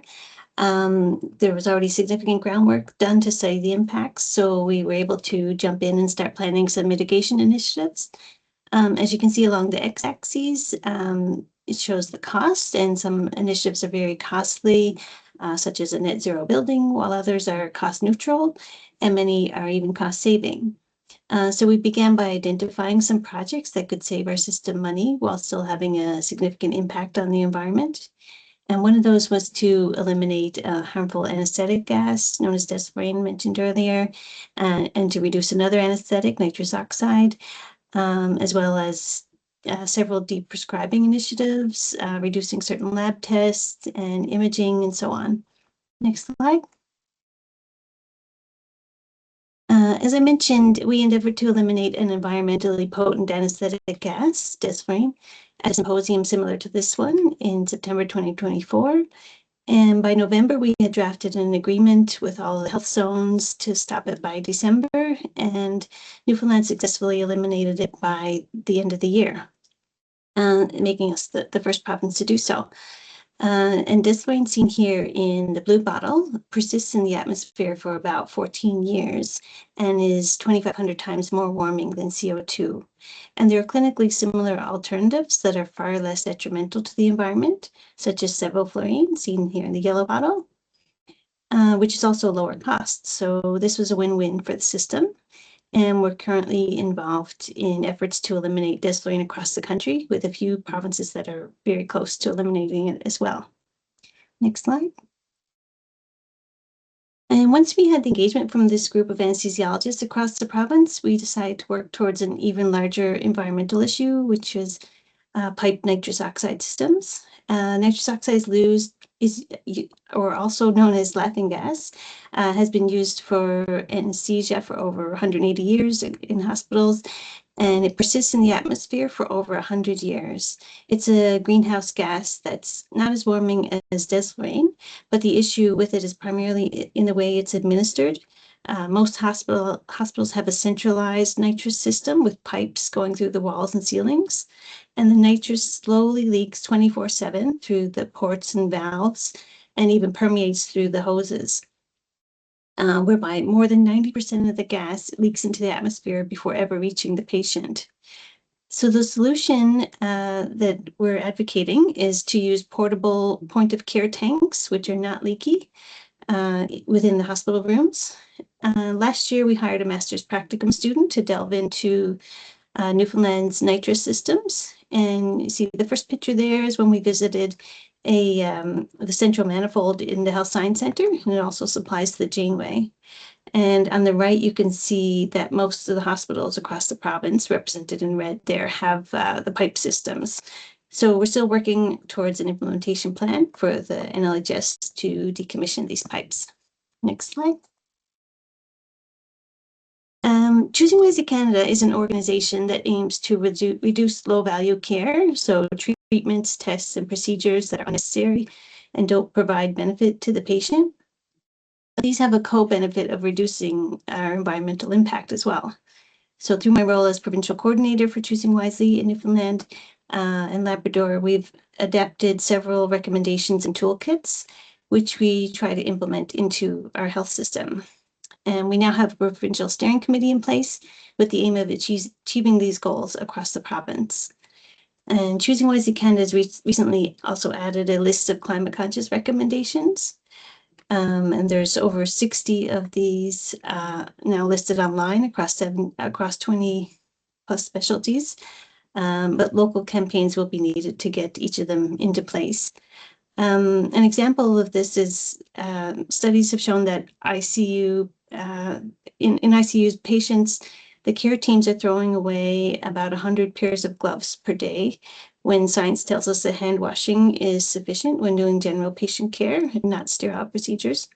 So there's huge wastage there happening on a daily basis. Next slide. Another local success story is that we helped designate the Health Science Center as a Choosing Wisely hospital in 2024. It was actually the first hospital in Canada to get designated under the new program, so that was exciting. And the criteria to get designated included successful implementation of programs such as using blood wisely, using labs wisely, and a campaign to reduce preoperative tests. And we're now aiming to help designate all 12 hospitals across the province. Next slide. Finally, we wanted to give huge credit to NLHS for some very impressive infrastructure accomplishments over the last few years. The Western Memorial Hospital in Corner Brook features the largest geothermal system in Canada, and it's also the largest in any healthcare facility in North America. And this helped the site achieve LEED Silver certification. And starting in 2019, there was a 4-year government-funded program to upgrade 21 health facilities across the Eastern Zone, resulting in annual emissions savings of about 14 million pounds of CO2 emissions per year. So this came from initiatives such as upgrading air handling units, converting to LED lighting, and so on. So there's significant cost savings that go along with these changes that can help generate momentum from a decision-making standpoint. I'm going to pass it back to Kathleen now to clue up. Thanks, Krista. So to wrap up, we wanted to try to highlight some opportunities that potentially this audience can consider for next steps in the work that we at Quality of Care are doing, as well as some other areas of work that may support healthcare sustainability progress in the province. So certainly we see that the NLHS sustainability strategy is a significant opportunity to find areas where external partners can support and amplify this work.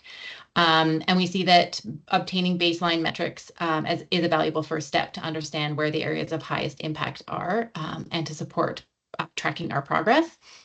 So we understand that green hospital scorecards have been completed for a number of facilities in the province. And MUN Medicine just completed a planetary health report card for undergraduate medical education. So those are great things to have. However, there are other health system emissions metrics that may be helpful to obtain for baselining.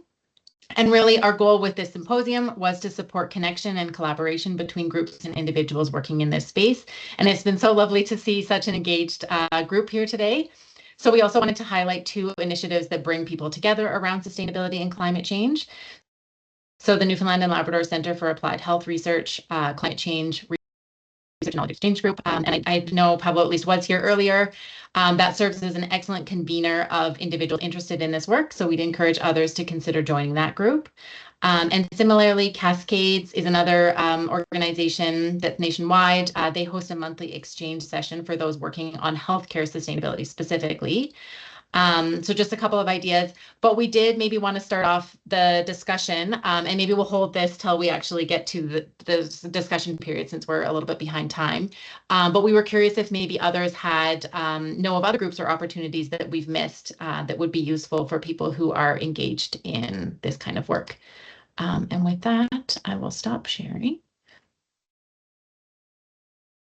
Thanks, Kathleen. I guess I've been told that we should probably just move on and take we're going to have a 5 or 10 minute break, and then we'll come back for the roundtable because we're down to about a half hour for that. So it's fine that we went a bit over time, but I think it's just best to save any questions that we have for the last two speeches to the roundtable. So we're going to call, I'd say 11:40 would be time to resume. Is that okay with everyone? Robert, does that make sense? All right, so if anyone, you can go grab a bite to eat or shut off your cameras and we'll be back on here at 11:40. Thanks, everyone.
Hey guys, Barry, I heard that you had a question. You had your hand up as we were going to break. I'm sorry, I missed that.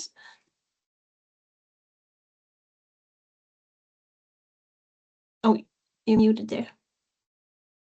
Oh, you're still muted.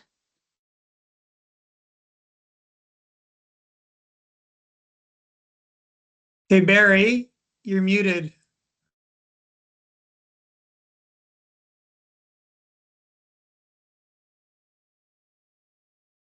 Oh, it's not. Oh, there we go. Yeah, no, I had a, I think the one that I had to do with, to Itai, where he talked about seawalls and food security. And I was wondering whether or not there was any work for Newfoundland with respect to floating seawalls. And I live in British Columbia, and they have, I think, 8 or 10 old concrete vessels that form a wall outside the harbor, and that shelters the harbor so that it becomes a breakwater essentially for the harbor. And also, as they gradually sink, they will become artificial reefs, which enhance sea growth and population growth. And so it's kind of a win-win situation. I was wondering what kind of, if there was any research done here, because on the east coast of Newfoundland, around St. John's area, there aren't very many good small boat harbors, and places like Torbay and Bay Bulls could become thriving small boat harbors if there was a good seawall outside. I would love people on this call to enlighten me. I'm not aware of any. Would love to keep, I don't know, an inventory list, if you will, of all of this, but I don't know. Yeah, if I could add a couple of quick contextual points there. So one, Pell River is in quite a sheltered area, right? So a lot of what we are dealing with here, there's a word in this world called fetch, F-E-T-C-H, which means the distance that wind is unimpeded headed towards shore, right? And in a lot of cases, literally, right, the nearest land is the US or Nova Scotia. And so there's a long fetch stretching hundreds of kilometers in some cases. Unlike Pell River, where you do get the storms, but you're not getting those massive long indrafts. Yeah, that's one. Right? Right. So the second piece there, I can't speak for the regulatory piece, what DFO will allow in the way of barges being sunk and so on. That's not a question for DFO. The seawalls so far, and I can't say this is what will happen in the future. If you look at those rock seawalls, they're like big triangles. Yep. There are 2 that are now being constructed in recent years. They got environmental clearance from this department. The one is outside Corner Brook, one is in Harbour, Maine, just outside the city here. And in each case, the cost per 100 meters is roughly $1 million. Right, 100 meters, $10 million, or whatever the math is there. Not cheap, not cheap or easy to do. DFO puts them up around wharves now. You see some of the new ones at Conception Bay area, for example, and up around St. Anthony. Those are massive wharves, massive breakwaters, but they don't come cheap. And money got to come from somewhere. Obviously, municipalities can't afford that. And the depth of water in, say, Bay Bulls and Torbay, the water's not very far from shore, are quite deep, and the depth, of course, adds to the cost. Yeah. That's why I was wondering whether or not floating breakwaters would be an alternative. But floating helps with sea surge, right? Doesn't help with sea level rise, right? No, I was thinking about just boat. You have been able to use boats on a more regular basis. I'm recreational fishing. Finding a place to get out from the northeast Avalon is challenging. Agreed.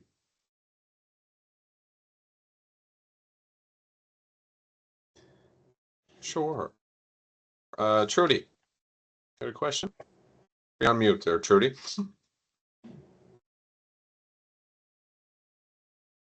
We can't hear you. Is anyone? No, she's on mute. I think she's taking herself off mute, perhaps her speakers. Trudy, why don't you just perhaps you can write your question in the chat room and we can address it there. I think perhaps before we get started, I just want to give some people a bit of an opportunity because we're on the themes of collaboration and next steps. Perhaps a few groups or organizations that were not on the agenda, they briefly kind of want to speak up and just give us sort of a 30-second pitch of what your group does. And I'm thinking, I think I saw Tara Ryan from Climate Atlantic. Was she there? Yeah. Or she dropped off? Yeah, so my camera's still not working, but can everybody hear me? Yeah. Okay.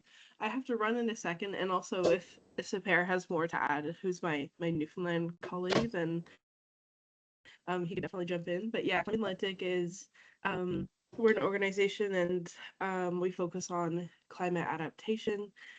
So that includes like sector work, community work. We have like a municipal program that works on building municipality capacity for dealing with climate change and working towards different kinds of actions that communities can take to adapt to climate change. Yeah, so this was really a great event to kind of learn more about what's happening in that space. I'm newish in my role, and so yeah. And Sapir, if there's anything else to add, I have to run, but thank you, everybody. I don't think Sapir's still online. I think that's why I went to you, Tara. Perhaps Pablo, I'm looking at you. Maybe you can just give a quick pitch for Nalcar. Hi, everyone. I'm Pablo Navarro at the Newfoundland and Labrador Center for Applied Health Research. One of the things that we do is we host research and knowledge exchange groups that bring together people from across the province and also sometimes from across Canada internationally on shared topics of interest. And one of those research and knowledge exchange groups is climate change and health. There's been a couple of links put into the conversation, and you can see our webpage for there and some of the previous talks we've given. I'm also going to take this opportunity, if I could, Robert, unless there's somebody here from occupational health and safety or organized labor, to just mention that we recently had a presentation by Dr. John Peters, who's in the School of Business here at Memorial University, and he talked about the significant lack of engagement between occupational health and safety institutions like Workplace NL. And this isn't just in Newfoundland and Labrador, this is an issue throughout Atlantic Canada.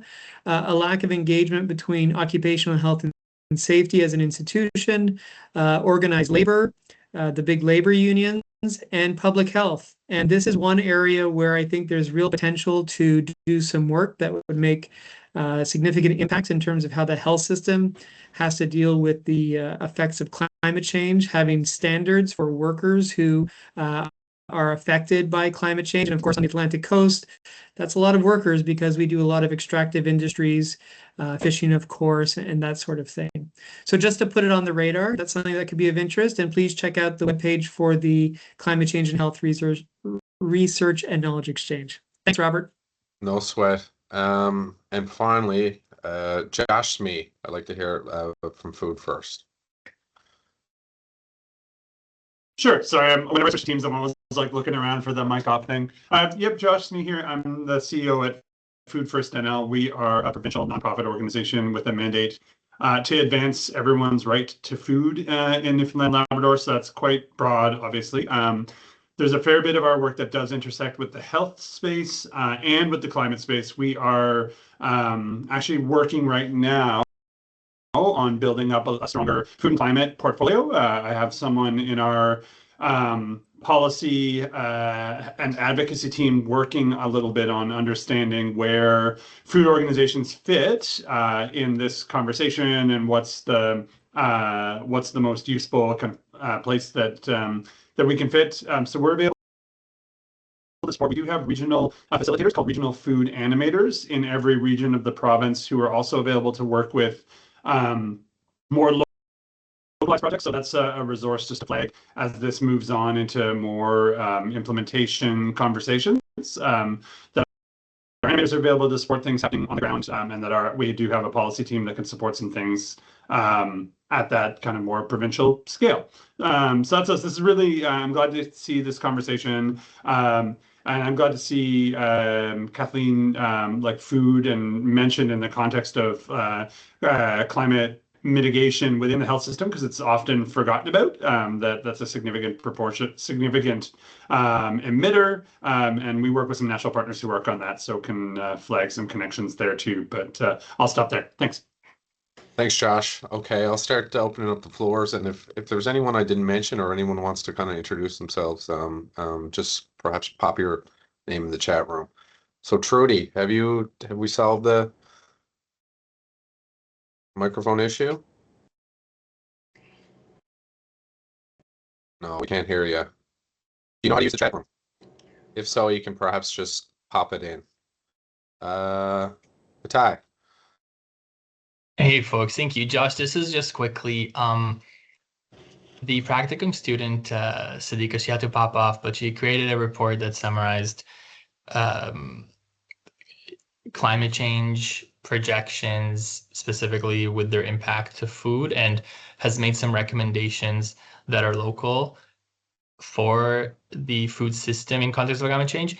Pablo has been helping me, and Kathleen and everyone at the RKE, we've been helping me try to think where to publish this report, but potentially we could send it to you if you have that contact that's trying to do some work now and trying to understand, like maybe they can use that report, and we can put it on the website somewhere so Sadiqa gets that publication, but also that it can move forward. Yeah, that'd be great, Ty, thanks.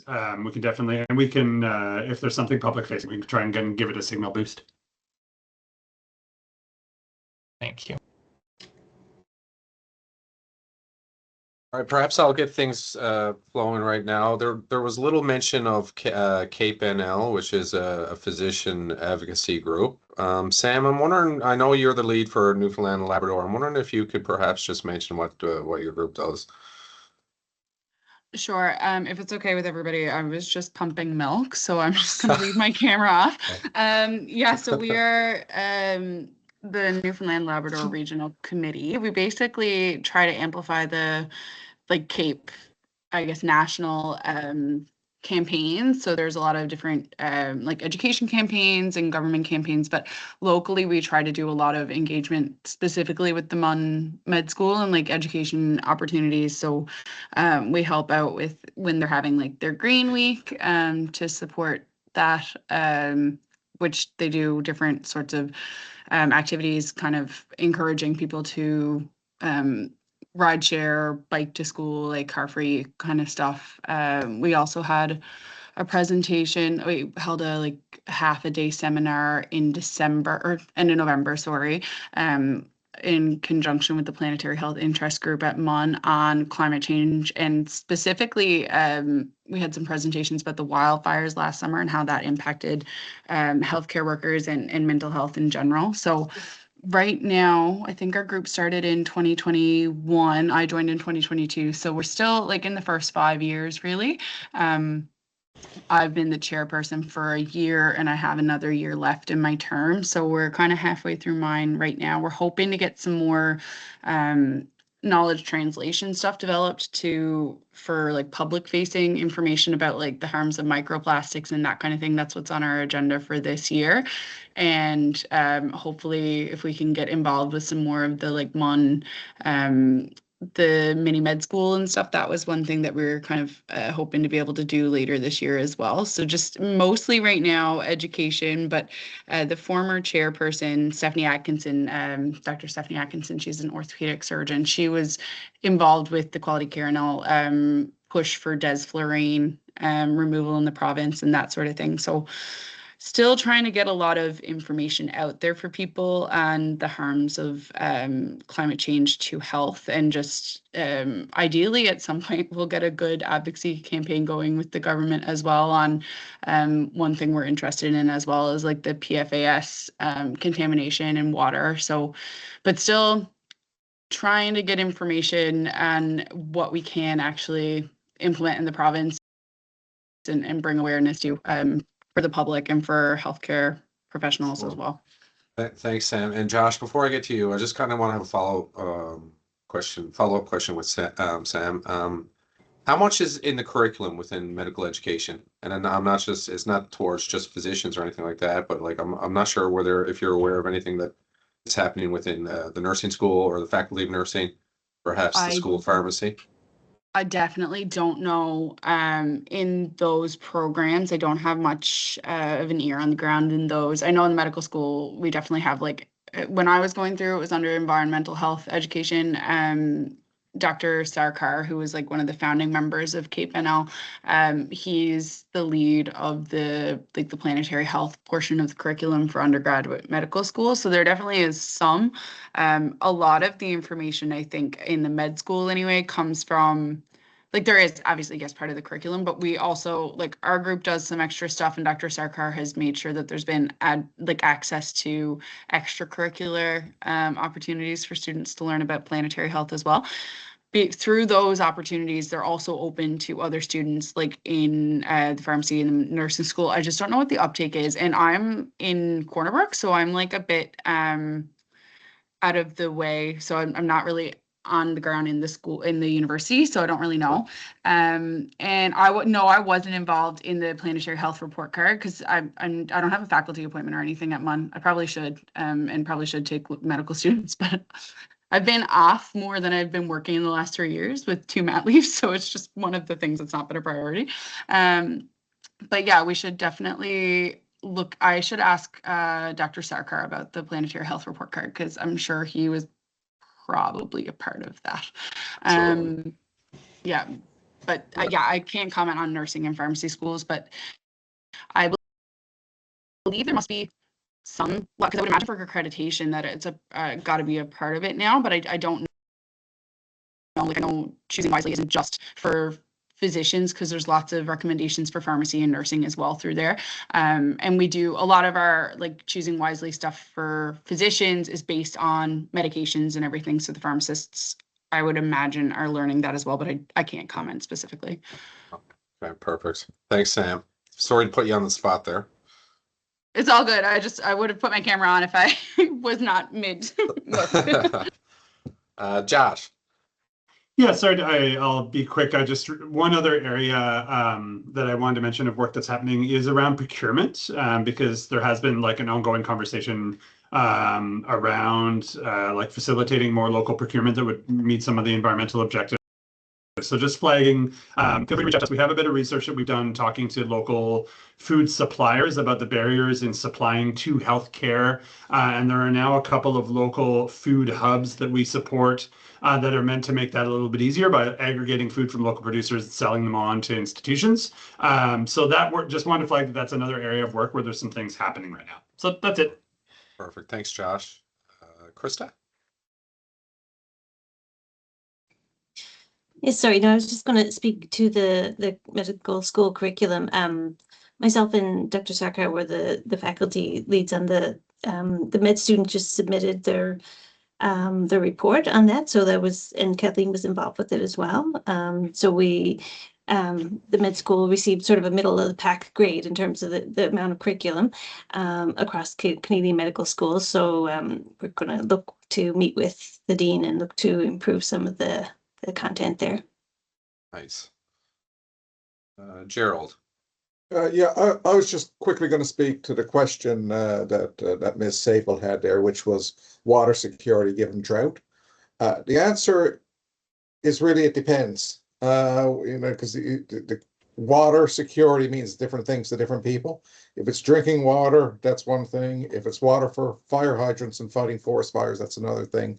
If it's reservoirs for hydro dams, that's a different thing again. The only thing I can offer up here from our perspective is that this is a live issue, if I could put it that way, right now, as to how to look at or what to try to get a better handle on what is drought, when and what the impacts are. Solutions are not easy. You need water to use water. We can't make water, right? But we're trying to figure out working internally to try to get a better handle on the issue. But it impacts different stakeholders in different ways. Thanks.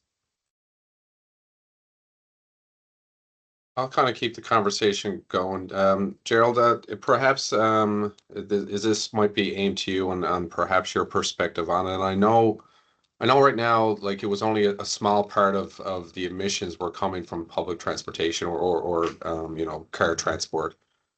But I know the UK has now implemented a policy basically trying to have 100% of all cars going electric. And I know Canada was going in that direction now, but as of recently, the Prime Minister perhaps has changed that sort of focus. I'm wondering if you have any sort of comments on that. Yeah, so in Canada, excuse me, the regulations on electric vehicle sales were national or federal, not provincial. 2 provinces have done it, Quebec and British Columbia. The regulations are implemented at a corporate level, not a provincial level, right? So Ford has a target, GM has a target, right? Newfoundland doesn't have a target, Nova Scotia doesn't have a target. One of the challenges we have is that because it's corporate wide, or that's how the targets are done.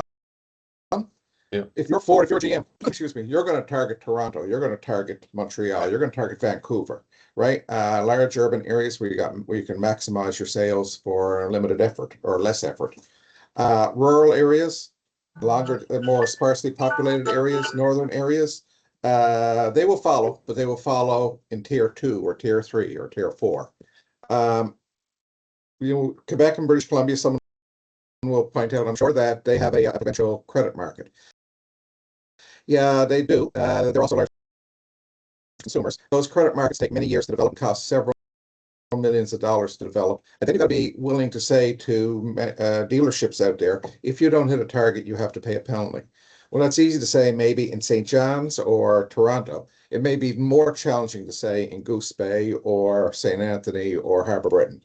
Right, so there's some practical pieces here, but we're moving in that direction. Electric vehicle, we did have a program. It's actually ended right now, but we are looking at continuing to do electric vehicle chargers on publicly accessible electric vehicle chargers. Thanks, Gerald. Yeah. Is there any more comments or questions? Krista, I was kind of wondering whether sorry, Barry. I was just wondering whether you perhaps could enlighten some of the group on what Choosing Wisely Canada really is. Sure. So it's a national entity, and Choosing Wisely, there's Choosing Wisely groups across various countries around the world. Choosing Wisely Canada is actually the leading organization that many others have been looking to. So they are interested in reducing low value care. So it's thought that about 30% of healthcare is unnecessary or inappropriate. So that's like over testing of labs and imaging and inappropriate procedures. So the goal is to try to figure out which tests and procedures are not necessary and to target reducing those. So that has the co-benefit of reducing environmental impact. Thank you. Barry. Yeah, just a comment on electrification. I think regardless of policies and who runs the policies and so on, there is a worldwide transition towards electrification in not just in cars, but also in home heating and so on. The result of that is going to be, regardless of what regulations are put into place either to promote or to slow it down, the trend worldwide, I think, is pretty well impossible to stop. That is, cars will become more and more electric, heating will become more and more electric, and the response to it will be the need for more and more electrical sources as opposed to fossil fuel sources. And so I don't think this is a regulatory thing, but rather a recognition of a transition in society. I don't know if anyone has any comments on that. I think it's happening, and we just have to cope with it rather than we're going to cause it to happen or to prevent it from happening. Yeah, I seem to be doing a lot of talking. Yeah, so you're probably right. There's regulatory aspects to it, of course, but the big deal, I agree with you. There's going to be more electrification. If there's more electrification, you need more sources of electrification to supply, right? In our case, of course, we have the hydro dams, either on the island or up in Labrador. If you're not as lucky to have large rivers, large scale hydro, or unlucky, depending on your perspective, then you need other sources. If it's not going to be fossil fuels, then it has to be non-emitting. If it's going to be non-emitting, you need to manage that big base load. You want something that's stable, cheap, relatively, stable cost year to year. Nuclear does that, coal does that, thermal at Holyrood does that. If you want to take those out of the equation, then you need something that's big, cheap, stable.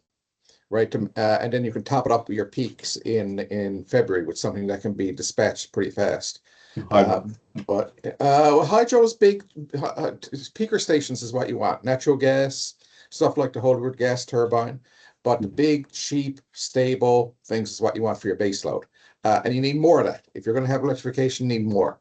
And so you have to manage that demand with supply, right? And supply is where the money is, and the cost. Well, I was thinking the cost is pretty important because we can get right now at the price that Brent is at now, you're probably talking 30 cents a kilowatt hour to produce electricity using, probably that high. I don't know because no, here thermal we use residual fuel oil at Holyrood, so that's a lot lower cost. The price that you see, the headline price is something you can burn in your car.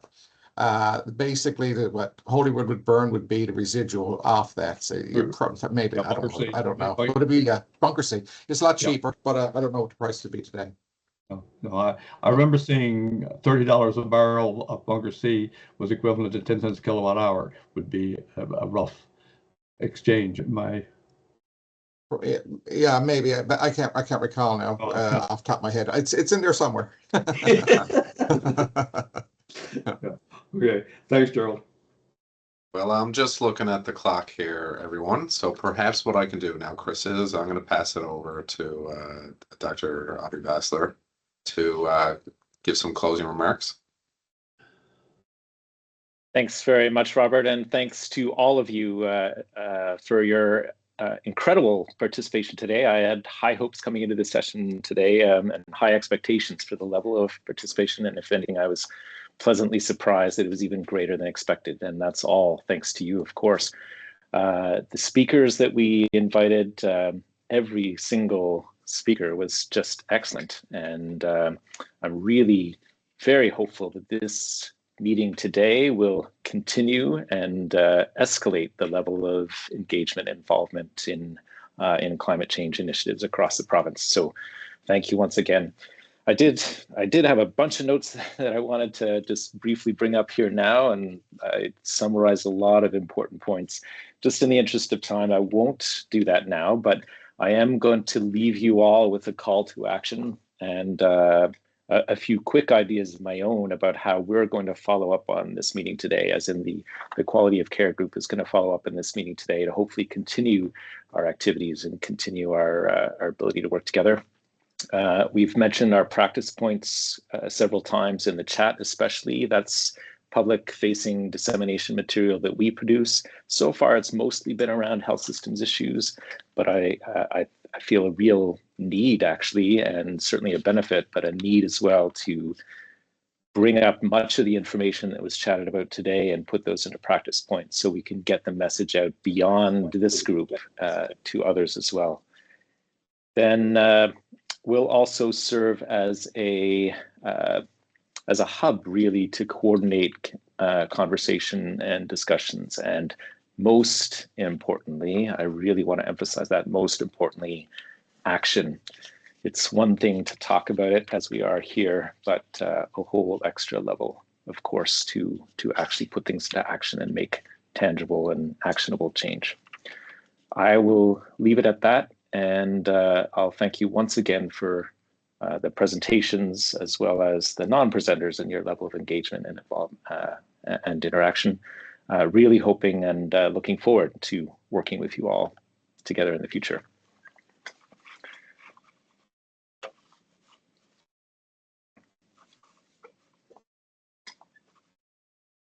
Thank you.